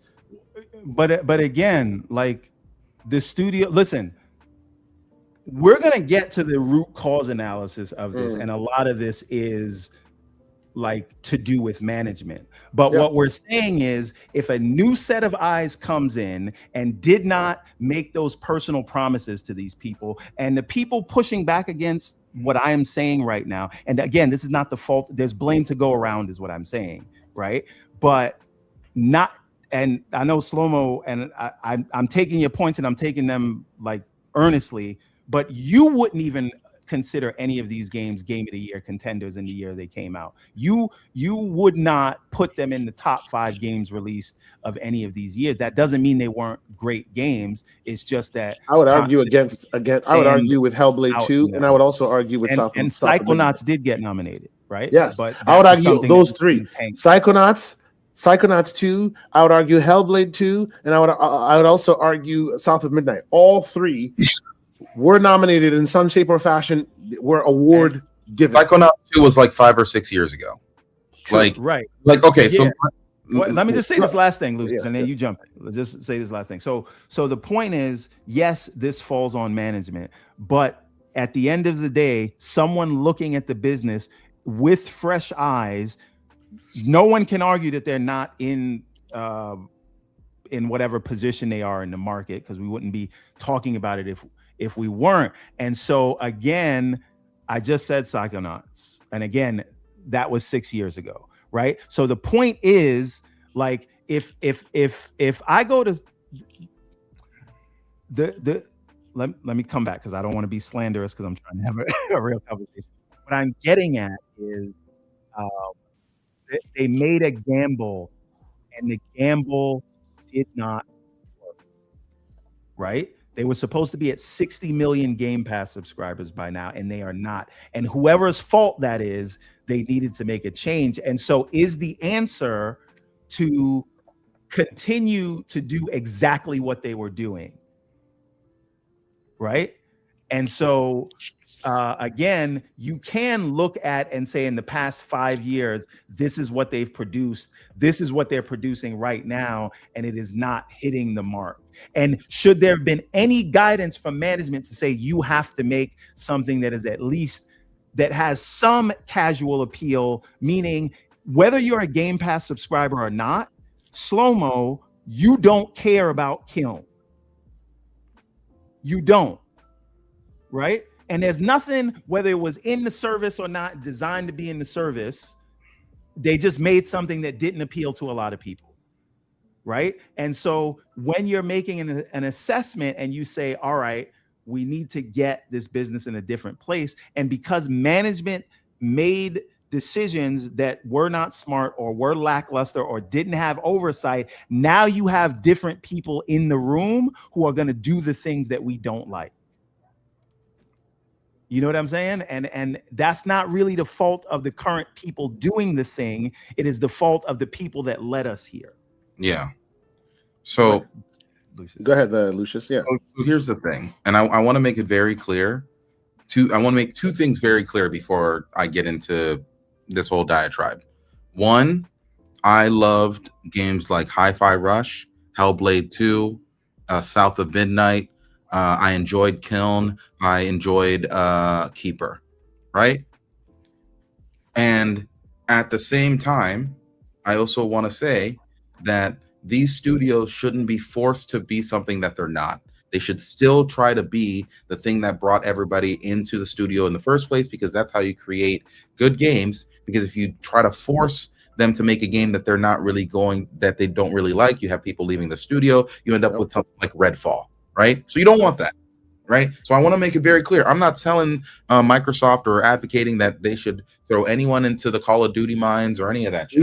Lucius, you know as well as I do that Psychonauts 2, considered by many to be Double Fine, one of Double Fine's greatest games, almost closed that studio. The one before it that almost closed that studio was Brutal Legends. What does that tell you? They don't make AAA games. They can't. It's not about AAA games, because even Psychonauts 2 was a great AA experience. AA, yes. Right? They don't make huge games by that barometer. But I think a lot of it, Double Fine, in a lot of ways, has the same problems as Bungie, but just at a much smaller scale, which is they don't know how to manage their money properly. Like, we have to remember that for I think it was either Brutal Legends or Psychonauts 2 or whatever, during one of their rounds of getting money from the community, they asked for $300,000. They received over $1.5 million and still ran out of money. Still needed Microsoft to be able to save them. Well, here's another question, Lucius. Would these studios still be around? None of them would exist. Absolutely not. None of them exist without Microsoft buying them out when they did. But that I say all of that to say, I am not looking at this from a malicious standpoint. I like the studios. I like the games. Simple as that. All right. I loved Hellblade 2 and South of Midnight. Those are, but again, just because they hit with me, doesn't mean they hit the KPIs they needed to hit. That's exactly what I was going to say. So, like, what were those KPIs at the time, though? They weren't there at the time. Okay, no, but hold on. They were there, right? Yeah, did they drive subscriptions in Game Pass? Yes or no? Like that. Let me say my bars. You do your thing. I'm sorry. I'm too animated. So, at the end of the day, I liked all of those games. I like all of those studios. None of this is coming from a mentality of maliciousness. But let's get into the business of it. These games didn't sell. Cool. Like that was not a requirement at the time. What was a requirement that Microsoft needed? They needed these games to be A, popular in Game Pass, and B, for the studios to be able to pump out games at a much faster scale than their much larger studios. You know that your larger studios that are working on gigantic projects are going to take 6 or 7 years. So in between that time, you need other studios to be able to produce. And we, as all Xbox fans, we lived through between 2020 and between 2020 and 2024, where it seemed like they had almost no content. Or when they would have content, the games would release right next to each other in the fall. Absolutely insane. They started getting better after a while, but during that entire time, Microsoft is paying these people money. They're paying their insurance, they're paying their health care. All of that stuff is getting paid for. It's money being dumped into the fire while no games come out. And even when the games did come out, they weren't popular on Game Pass. Hi-Fi Rush, incredible game, did not make a dent in Game Pass. South of Midnight, fantastic game. I saw that one person inside of the chat said that they gave up after an hour. That's on you, brother. That game was fantastic. At near the end of that game, where like there's like a whole mother son story that they were like separated or whatever, and they had the music. Yeah, but Lucius, they didn't explain the bottle fees. So listen, all I'm saying is that for that person, that's on you for missing out on an incredible experience. I don't know what to tell you, brother. But South of Midnight was an incredible experience. There's a lot of these games that were really good, but that doesn't mean anything if they A, don't sell, and B, don't get the attention that they need on the subscription service, because that's the point of those studios, which is to grab attention for the subscription service. And if you aren't grabbing attention for that thing, it becomes a problem. Now, we can talk about how maybe at least some of this is Microsoft's fault because they didn't market those games as well as they should have. Can I add to that? That is a feasible argument. But all I'm saying is that let's stop acting like Microsoft doing this is something that it is incapable of us to be able to understand. Like, just put your business. Let me, and I know I'm the contrarian here, real quick. Let's make it clear. I am not saying I don't understand this. I understand the business of it exactly right, 100%, 100%. No, I am being the representative on the other side here for this discussion. But I'll just say I wholeheartely understand the business realities of it, 100%. Right. So it's not to say that we don't get that.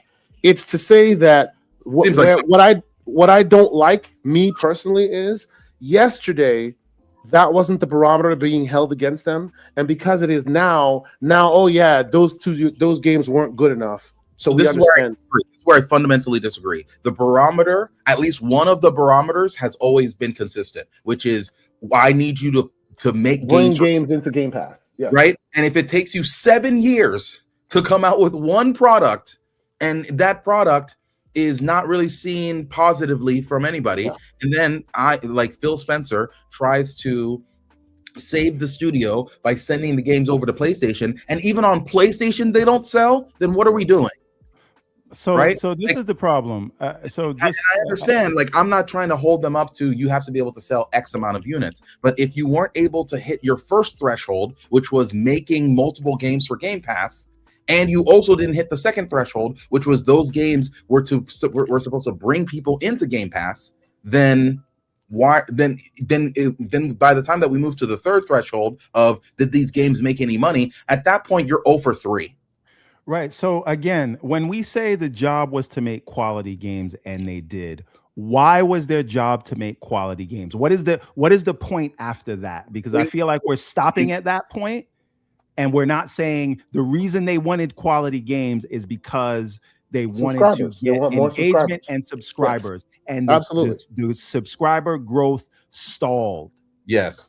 Well, but right? Okay, I hear you. But wait. No, stop. You say the subscriber growth stalled and you move on. But it wasn't game released subscriber growth stalled. You did let me, but go ahead. Please, go ahead. So they were supposed to be higher in the totem pole, and if you look at the engagement of these games, they did not they were not as high as some of the third-party content that they had in Xbox Game Pass, and even from a day one perspective, right? So I bet you that third-party content costs less than owning that entire studio and paying for all their bills and paying for the electricity for the building that they're in. All of that stuff you have to pay for all of that, in comparison to just sliding Sega some money so that way the newest Persona game is out on Game Pass, and that's made a much bigger buzz than anything else. Right. What was the last growth number we've heard from Game Pass? I can tell you because they usually do. They were doing it every year when it was growing. Every year we used to wait for the year-end fiscal whatever, and then they would say, "Now Game Pass is at this," and then they stopped doing that. And you knew that it wasn't growing from there because when the console sales stopped growing, they stopped telling you how much consoles they were selling. Right. Sure. So again, the point of quality games way before they set Game Pass Ultimate to $30, because this is exactly what I was just trying to say, because I was trying to say that, and you said you didn't move on, but you did. No, but it's not. What I'm saying is it's not the $30 that stopped that. It's not. It was stagnant before that. For years before that, it was stagnant. Years before that $30 was a response to, we are not making the money that we need to for all the money that we're spending. We need to increase the amount of revenue that we're bringing in. Let's increase Game Pass. And we don't remember how they were making themselves small during the whole ABK thing, and we were yelling at them about it. There were reasons why it was stalling, right? No, there were reasons for it. No, the reason why it was stalling is because no Xbox games were coming out for years. I'm just gonna say it straight up, bro. That the reason why that it wasn't growing is because Starfield missed its date. Multiple other games missed its date. We had like a year of Pentiment and Grounded, and both of those were at the tail end of the year. So we are saying that the sole reason for the failure of Game Pass is because those guys didn't release enough games. I'm saying that it's not about those individual studios. When you're taking an all-up look at this, right? This is not about Ninja Theory, you effed up, or Compulsion, you messed up and this is your fault. But when you're looking in the aggregate of all of the studios and you look at where they were supposed to be versus where they are, and the reason that these studios were acquired and what they need to do now, these bad decisions are going to happen. Yes, it's from management, but again, let's not pretend we wasn't complaining about how they didn't have no games out. Talk to them. So now we just we're not. No. Understand. No one is saying that this is everything was hunky dory. At least I am not saying everything was hunky dory fine and then they upended the apple cart. What I am saying is it seems that they are quick to spin a narrative that seems very high level and doesn't bring everyone to task here. Now, Slow-Mo will say it the way he does. I'll just say, and yet we haven't brought up the fact that a lot of the brain trust that whose orders were being followed are still there while these guys are in turmoil. Yes, but of course, but that's how corporate works. We're not going to act like we're brand new, that we were just born yesterday. We know how white collar jobs work. We know how corporate works. This is something that is very corporate, and where you are given direction, and when that direction doesn't pan out, you are the one who suffers for it, not leadership. This is something that's very normal. We can give leadership smoke, and we will. This is not saying that we're not doing that, but right now we're just analyzing the simple fact of, did these studios do what they were supposed to do by the purchase? And I would say, based off of the two top metrics, which are getting people into Game Pass and then making a big splash on Game Pass, as if let's just say you don't bring in a lot of new users, but if a lot of the users that are already on Game Pass all jump on your game, then Microsoft would see that as a real success. But none of these games that we're talking about, and none of these studios produced a game that a lot of people on Game Pass played. Even Hi-Fi Rush, despite how high quality that game is, for some reason, a vast majority of Xbox Game Pass users did not play that game. So, and again, I will also add, right, this is not a story that we have covered, but it is a thing that happened. There was a lawsuit by investors and this happens with a lot of acquisitions where they're like, you didn't fight hard enough for a higher price, Bobby K, and you just took the first or second price Microsoft gave to you. We think it's worth more money. You should have got more. And so Microsoft just settled that case because they were tired of dealing with it, paid investors $250 million. Now, if they would have fought that case, that could have funded all of these studios for one more game. And the real issue, and again, we're not saying this is not management. What we're saying is, like, the things didn't do what they were intended to do. So I will blame. I will agree. Let me finish. If it were me making decisions, because I don't want this to come off like I'm crapping on the studios. If it were me making the decisions, I would have fought that legal case, spent $50 million on legal fees, took $200 million and said, hey, Double Fine, your next game is going to be Psychonauts 3 or Banjo, or Here's the Door. Or you can go to the salt mines if you want to. Hey, Rare, you're going to stop smelling farts and you're going to put out a game with that is not Sea of Thieves. right? Ninja Theory, you should have had this combat in Hellblade 2, but we're going to let you put this out now, right? There's things that you could do and put some mandates on them that the previous management did not want to do. So we're not saying this is not management, but let's not act like the studios delivered from any of the KPIs. It wasn't just make games. It was make games so we could grow the subscription. Yeah. Make no. games so we could have engagement. And that didn't happen. Right. And whoever's fault that is, it still didn't happen. Exactly. This is, and we could talk about, and don't get me wrong, Kay Asante, we are ready to absolutely tear up management in the next conversation. But we can't get to that conversation if people just aren't willing to recognize that at the end of the day, no matter how much me or you or Everborn or anybody else liked those games, they did not hit any of the metrics needed to be able to keep them alive. And we all on this here panel, we all know the corporate environment, right? It is what it is. We can move on to the next conversation as far as management is concerned. The only reason I feel the way I feel currently about it is, to me, and this is a completely different conversation, so please bear with me here. Let me try and land it so you understand where I'm coming from a sentiment perspective. For me, it's like this is the same kind of narrative that built up when consultants became shit on the shoe, excuse my language, and because of that, everyone was ready and willing to tar and feather them, even though there were people who were hiring them, bringing them in, agreeing to their work, putting it out, and then people weren't liking it. But the consultants were always getting the smoke, even though there's a lot of middle there. I feel like a lot of that is here as well, where yes, 100%, they didn't hit their KPIs, 100%, right? It was a back and forth that they failed at because they should have caught the zeitgeist at least somewhere so that they could continue to keep going, right? But now that we are where we are, it's like all the other thresholds that put in place that also was accountable for that have moved aside and were solely focused on the people who put the product out when they were basically employees doing what they were told, right? They deserve smoke too, no doubt. I'm not saying they don't, because obviously if they were able to turn it around, they'd still be doing what they're doing. Clearly, they didn't hit the metrics they were supposed to hit. Clearly, there's no smoke on that. I don't think I ever said anything about that. It's just when the power dynamic is solely on the other side, right until the failure shows up, and then everyone moves out the way, and then you're solar focused. I think there's a little bit of unfairness there.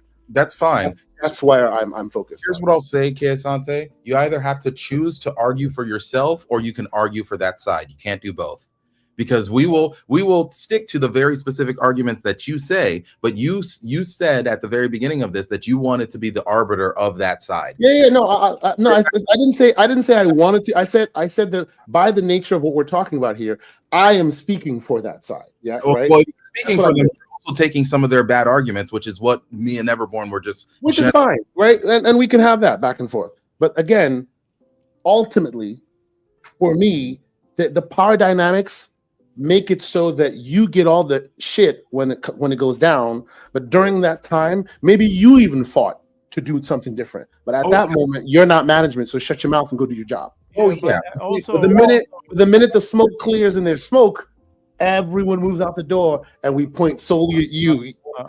You know what I'm saying? We know the dirty work of white collar jobs. Like we understand this framework, right? And I feel bad for all the employees that might end up losing their job, be in a more precarious situation. Microsoft benefits that while you figure that out, do we have time? I know, Kay, you got to get out of here. Do we have time to bring Slow-Mo on? No, because I'm gonna have to go soon. Ladies and gentlemen. So as long as you know where the outro banner is, I can leave y'all to it. No, I don't know where it is. Yeah. So here's the thing. Let's if Slow-Mo can come on and argue this point, and we can get out of here by 1:00 EST. 15 minutes. I don't think that's possible. But I don't think that's possible. But let's might be a Discord convo. Give scope to the management now, because we talked about just the basic aspect of it, which I think we needed to address before anything else. Now we can just purely rip into. And before we go, there's 8 super chats that we really want to address. So read the super chats first. Read the super chats first, because first and 15th with the $2 super chat. He says these studios haven't made money in decades, sadly. It is what it is. Yes, we won't disagree with that. And then Razor Ultron, $2. He says these studios games didn't even get engagement on Game Pass. I would argue depending on the game, but sure. JD Gamer with a $5 super chat. He says unpopular opinion. I like many of these games, but we have to stop. We stop this all Microsoft Xbox management fault. Every one of these studios failed at their mandate. So many people agree with y'all. So he continues on to say another $5 super chat. So the argument sounds like my management said these games are fine, so I can keep making these games in the way that the community just keeps rejecting per sales. Can we stop on that point just really quick? I wanna blow the horn on that one, because it's like, if your community isn't even engaging with it, maybe take that as feedback. And so when we say, and again, there is obviously management's at fault because most of them are gone. It's only Matt Booty is surviving. And I think the reason for that is just because he's so close to the production pipeline. And I do think he's on his way out because they got rid of Craig Duncan now. Obviously, we saw what happened to Phil and Sarah. So the people that put the business in this position actually did get the boot, right? Except for Matt Booty. Somehow, I think he got some dirt on somebody, or it's just that he's close to the production pipeline and they needed a smooth transition and it will get him out of there in due course. But again, the idea that the studios were perfect and couldn't do anything better and they delivered on all of their mandate because it was just to make games to no end. It wasn't to make games to go to service. Hold on. Let me just say this. So the point is, Kay Asante or Slow-Mo, if I come to your house right now and you tell me, hey, you get whatever you want out the fridge, does that mean I grab everything in your freezer and leave your fridge bare empty? Just because you said I could get whatever I want, I'll just take you literally. There is some level of decorum from the giver and the giftee to say, wait a minute, I know they're telling me I can do whatever I want, but I should also at least try to make something that will have a little bit more casual appeal, right? Not just go off the deep end just because I can. And I don't ever have to make money. I don't ever have to break even. I don't ever have to make anything that's going to have mass appeal. And again, Obsidian is the perfect example. They were able to make the Pentiments of the world, but guess what? They also made Grounded, which is has received a groundswell and has so many players. And Grounded 2 is about to release next year. And listen, proper management. The only thing about Grounded, though, management. The only thing I'll say is this: some people here, they'll say Grounded is not good either. It's all about. Grounded is great, actually. But here's the thing: Grounded is a thing because they put a team of 10 people on it, and when they had something, they funded it up. And again, that is a properly managed studio. Aside from the fact that people are now saying that Avowed and Outer Worlds 2 didn't perform what they need to, but the point that I'm getting at is good management would have said, "Hey, you can make Kiln." So long as you also have something like a Banjo. Hey, you can make this other thing so long as you have something that is more commercially viable that will allow you to do that. I love that you brought up Banjo. I love that you brought up Banjo because Phil went to them and said, I want, do you guys want to work on a Banjo-Kazooie? And they said no. The thing that would have probably saved them, at least when it comes to Double Fine, working on like a big project like that, they said no, so that way they could work on Keeper and Kiln. And I'm glad that they work on Keeper and Kiln, but you gotta look at I have small amount of time. I have to read these chats. I have to. Apologies. It's me, the broke boy. $2 super chat. He says, "Good day. What's up with PlayStation Plus Halo requirements?" I think we've already covered those. Those are crazy. Pull the port. That's what's up with it. Keep First and 15th too with the $2. He says Xbox only had one major IP in Starfield. That's why. It is what it is. Yeah, it is what it is. I don't disagree on that point. It's Mr. Two Opinionated with the $2. He says I foreseen this when Phil was out of the picture. So I guess he's saying that he saw the bloodbath coming. That's not to be too clairvoyant. Anytime new management comes up, bloodbaths follow. It is what it is. And then JD with a $5 super chat finishes off and says, "How many years did Ninja Theory have to fix Hellblade 2 before it launched? People were talking about the lack of combat over 2 years. They ignored people.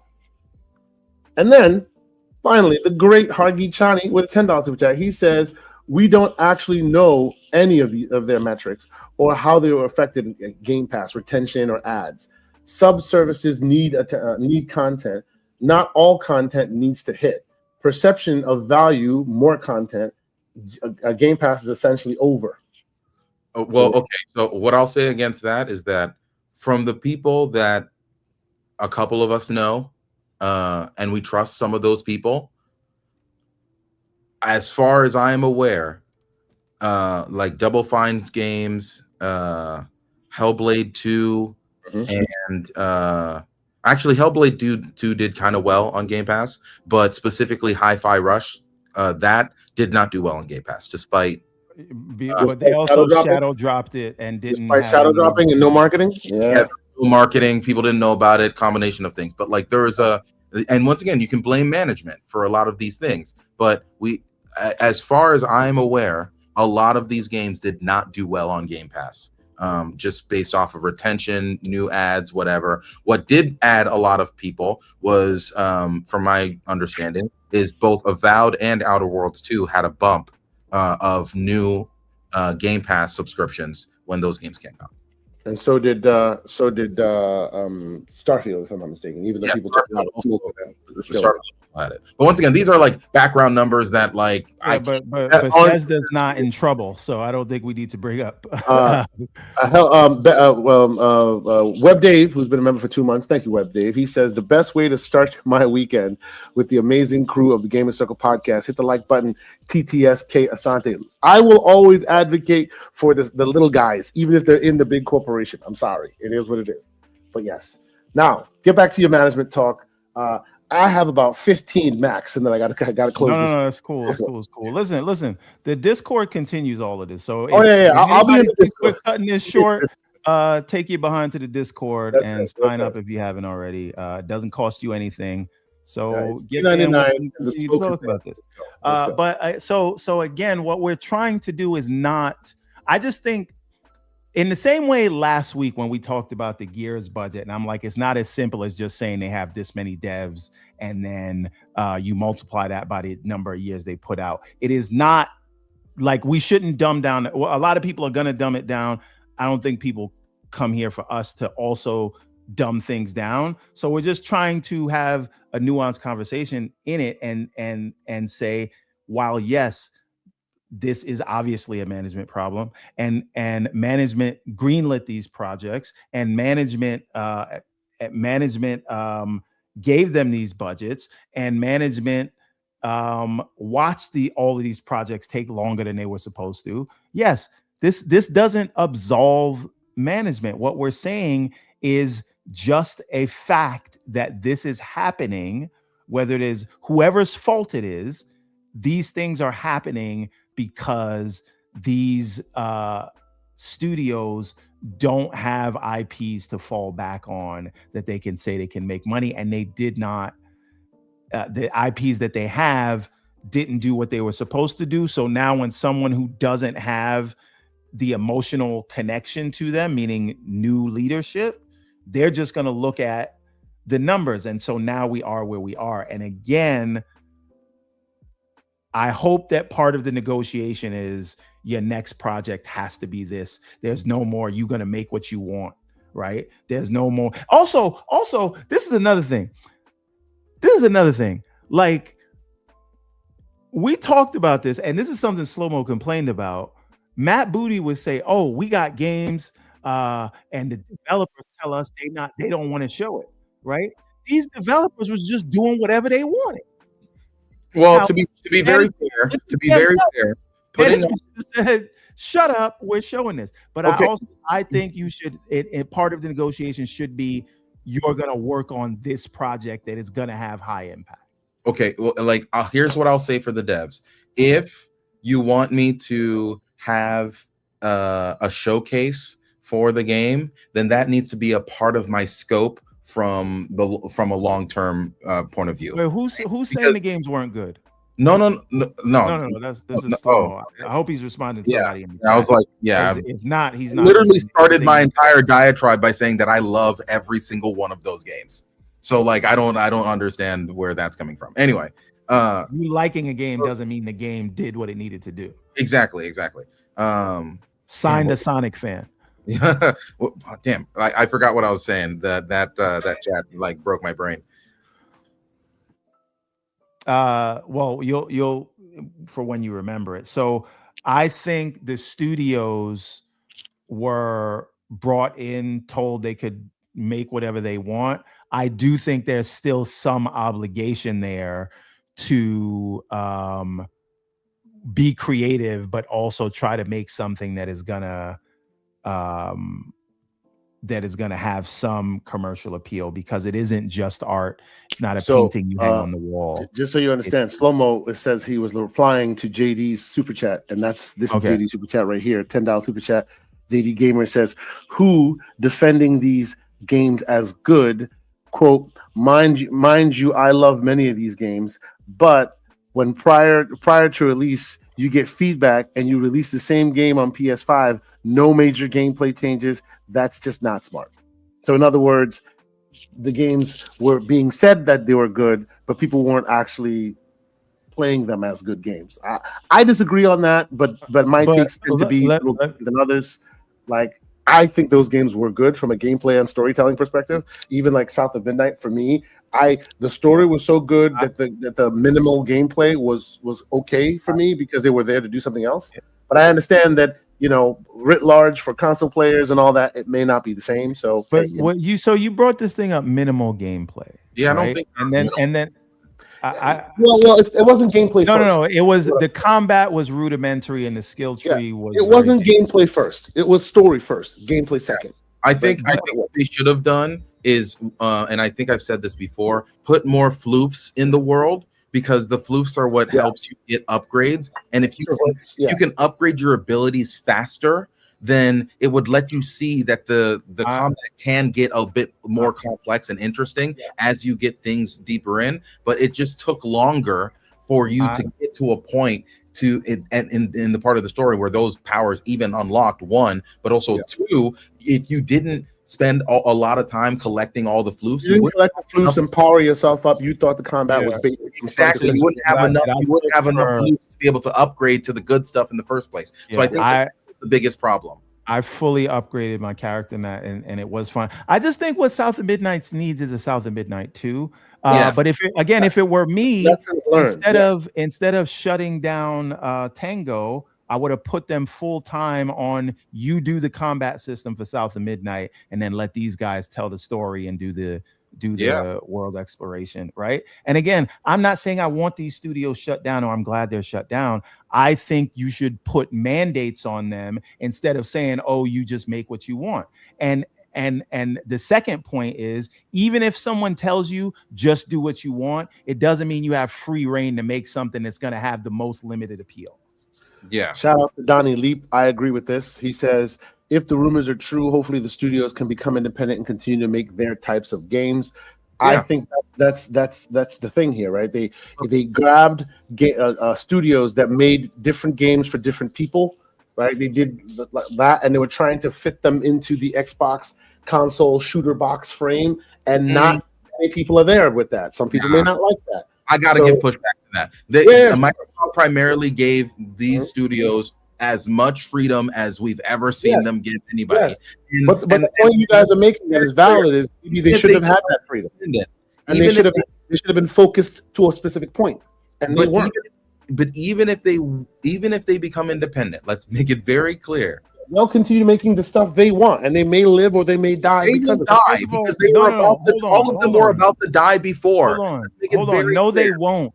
No, they won't continue making the stuff they want. That was a Microsoft thing. Yeah. And if they're independent, they're going to go pitch games to different publishers and funders, and they're going to say, get this shit out of my face. You know what? Something in there that has more commercial Double Fine has been making stuff they want forever, even though they pitch it. They still haven't they haven't been like bending over backwards making Call of Duty. And they told you Psychonauts 2 would have put them out of business. But you use the worst example because Double Fine has always been in financial straits its entire time that it's been alive. True, absolutely. Like, absolutely. And part of the reason is because their games don't have as large of an appeal to be able to sell so many units that they're good for the next game. Like they're always barely.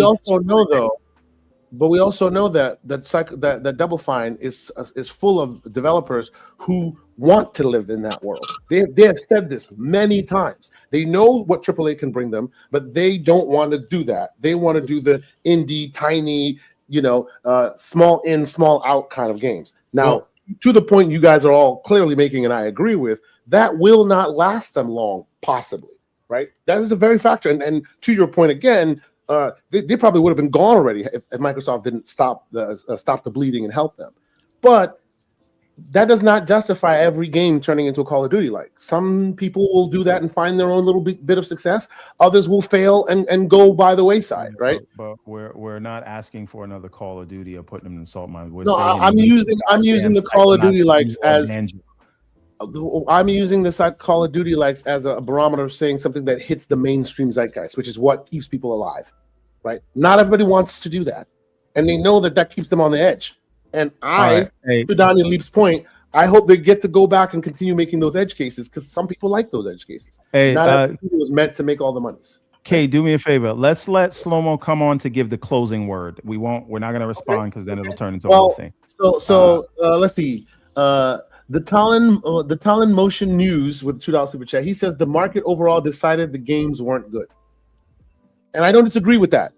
Right? Or not interesting enough to go to because you have to play the game to know if it's good or not. But if the game doesn't appeal to you, then that's what the market decided. But understand, right? You're talking. You're hearing this from me, a person who most of the time when you hear me championing games, you've either never seen them before, or you may not even be interested because they're not your type of game, right?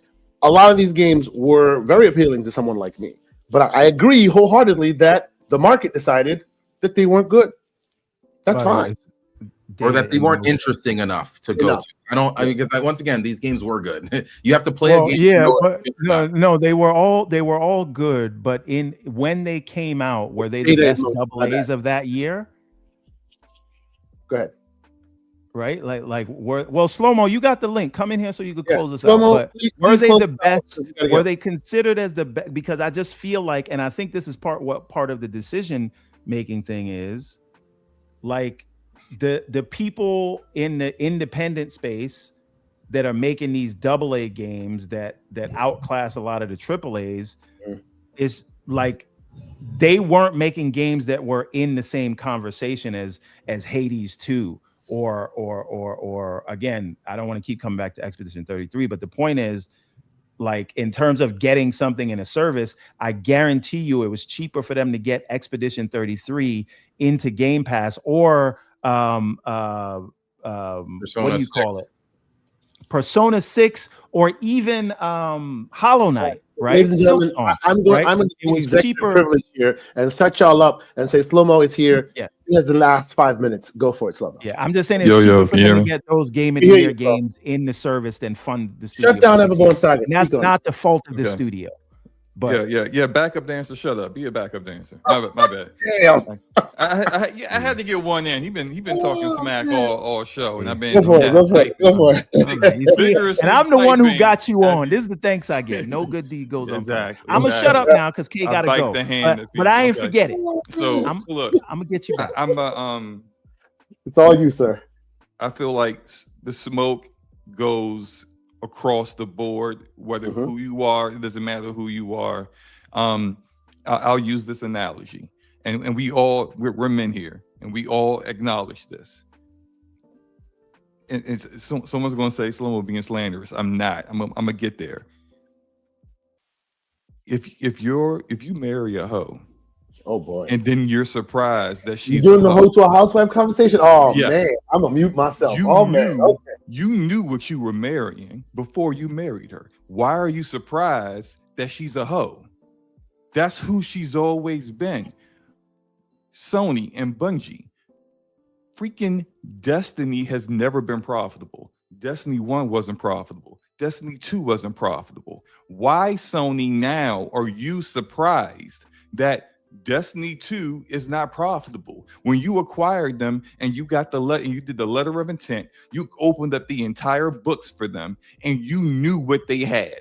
You knew their game wasn't selling, and it sold, it made money, but their expenses exceeded the revenue generated. You knew that ahead of time. So why are you shocked that they're not making money for you? Why are you shocked that they gave bad advice to you on live service games? That's never who they were. That's on you for making a bad acquisition. And let me move on to Xbox. You knew who Double Fine was before you acquired them. You knew who Undead Labs were. You knew who Ninja Theory was. None of these studios ever had massive selling games. If they did, they wouldn't be in danger of being acquired. You definitely scooped in right before they were about to get shut down to get them at the price that you got them for. You knew who they were before you acquired them. So why now, after the fact, that we're going to act, hey, well, you know, that Pottery Deathmatch game didn't work out? What up, bruh? What did you think was going to happen when you acquired Double Fine? They was going to make some unique stuff, and it was going to be of quality. That's what you wanted. Freaking Matt Booty said it after they acquired these studios. They looked at Hellblade, the studio they're about to get rid of, as the barometer. We want AA studios making AA games that have AAA quality. Sure, do all of them not hit that or not hit that? Yes, absolutely. But guess what? They delivered what you asked for. Is it their fault you don't know how to market Game Pass? Is it their fault you don't know how to manage anything? You want to bring up Obsidian? Obsidian been doing this for so long. Obsidian can run Xbox better than Xbox can. So when we talk about what Obsidian does all this, Obsidian don't need to be managed. Playground don't need to be managed. The Gears dev, what is that the name? The Coalition don't need to be managed. You're not getting points from me for basically standing out of the way, which is what you've done this entire time. Greenlit everything, stand out of the way. And the studios that know what they're doing, who don't need to be guided, don't need to be micromanaged, you're not getting thumbs up from me for them doing their job. You needed to manage the other studios, and if you wanted them to make content that was going to blow up on Game Pass, maybe you shouldn't have greenlit the games. That's all I got, man. I got. Now it's 5 full minutes. Yes, Check the Discord. I will ask you these questions in the Discord. Check the Discord. Okay.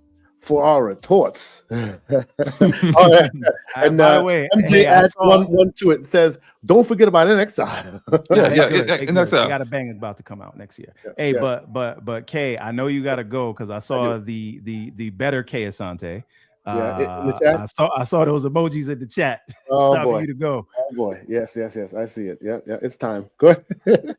But yes, it is time. Join us in the Discord, ladies and gentlemen. There'll be more Discord conversations. I know we want to keep going. It's 3 hours, man. It's time for us to be gone. But yes, thank y'all so much for being here. Love having these conversations with y'all. We continue to have these conversations in our Discord, and as you see, we will disagree vehemently, but I love these brothers, and I know these brothers love me, and that's why we always frequent our Discord. That's why we always stay off of the socials, and we kind of cultivate our own little community, because we can have these kind of back and forths without it turning to ridiculous BS, right? So if you feel you can do the same, please join us on that Discord. I know Discord for the gray beards ain't the greatest thing on earth. I feel you. It took me some time to get in there. I had to ask the petulant one for his assistance, Lucius, to get us over the hump to understanding our Discord. But it's humming along rather nicely these days. So discord.gg/TGCP. That is the Gaming Circle Podcast. You jump in there. There's a welcome screen. You agree to the terms of service, and then look on the side. All the various channels, and most likely you'll find some audio channels where we are like 16 people deep just having crazy debates, and you can join us there as well. So please don't forget discord.gg/TGCP. I will also say, because of the petulant one, the great Lucius, and many others in our community, we're also very hot and heavy now in the gamingcircle.com. Lots of great previews. I see you, Soil Tech, before he comes after me again. The great Soil Tech, who's been putting articles up there for many, many months now. Lucius has joined us. A few other folks have joined us. The most recent one that I actually really appreciate, Toon Medic, put up his thoughts as well. Very, very cool. If you feel like you want to write for us, you know, the barometer's mad low. Just talk to me and we'll figure it out. Or if nothing else, join the gamingcircle.com and read some of the fine articles. Just really quick. Please follow our Twitter so that way we can choose which one of you guys get a 3-month. Yes. Vegan X, really quick. This is important, right? You must accept the terms of service. The terms of service. That's why you don't see any channels there. So when you go there, if you're not seeing anything, there's a terms of service at the bottom. You have to hit the little check mark to agree to be nice. Go to and then you get then you'll see everything. Yeah, that terms of service kind of funny when you think about it in the grand scheme of things. Oh God, stop it! Look, in that voice chat, I'm telling you right now, I'm trying to warn some of y'all. Some of y'all have come in thinking like everything's sweet. You come and say something stupid, right? And then everyone completely flames you. You get curb stomped, kicked around. Oh man! You know, you done got jailhouse booty taken, and then you hey, it's not like that. Leave the not Discord like man, you know, it's not an echo chamber. I'm sorry, it's not an echo chamber. Everyone has their own opinions, and they are more than willing to tell you are wrong and detail all the reasons that you're wrong and back it up with facts. So just be careful when you come through. It's even better when you start the beef and you he about to get messy. Was antagonizing everybody, and now you get antagonized, and now you Vegan X. Please reach out to me in the Discord. Reach out to me in DMs, whether it be XDM or someplace else. I will walk you through the process. I can help you through that process. In case anything's acting up funny, I'll even create a special link for you. If you really want to join, you know, I'll help you jump in. I understand it's complicated. It's confusing sometimes. We'll help you out. Don't worry. It should be the welcome channel. It should be the welcome channel, yes. But needless to say, and Leonard Herrera has joined us. Thank you so much, Leonard. Now, also join our Discord. We want to hear you chat. We want to hear you debate with us. Thank you so much for continuing to watch the channel and becoming a member. We appreciate it. As Lucius said, join the Gaming Circle Pod on Twitter. We are doing our best to try and get some more followers there, and we'll be giving away a 3-month pass for Game Pass on Ultimate, that is, on the Gaming Circle's Twitter page. So join us there, please. You know, like us and be a member there so that we can throw that code to you as well. Let's see, what else have we forgotten here? Thank y'all so much for being here. Thank you, Everborn Saga. We appreciate you, sir, as you tend to, and of course the great community members, both Slow Mo Backslap and the great Lucius Augustus, for being here and always like making the conversation lively. We'll leave Leonard Herrera's last super chat to be the end all of here, and that is with his $2 super chat. He says, great respect to you, gentlemen. Thank you. Thank you so much for being here and for watching our stuff. Thanks to everybody who's been here. We were trying to make this concise, and it was longer than normal episodes. I'm sure my wife will be very appreciative. She's right here, very, very appreciative, I'm sure. Needless to say, that's the end of it. I think we're done here. Anybody got anything else, or can I shut down the stream? Going once? Going twice? All right, peace out. Till next week. Goodbye, everybody. Thanks for being on it.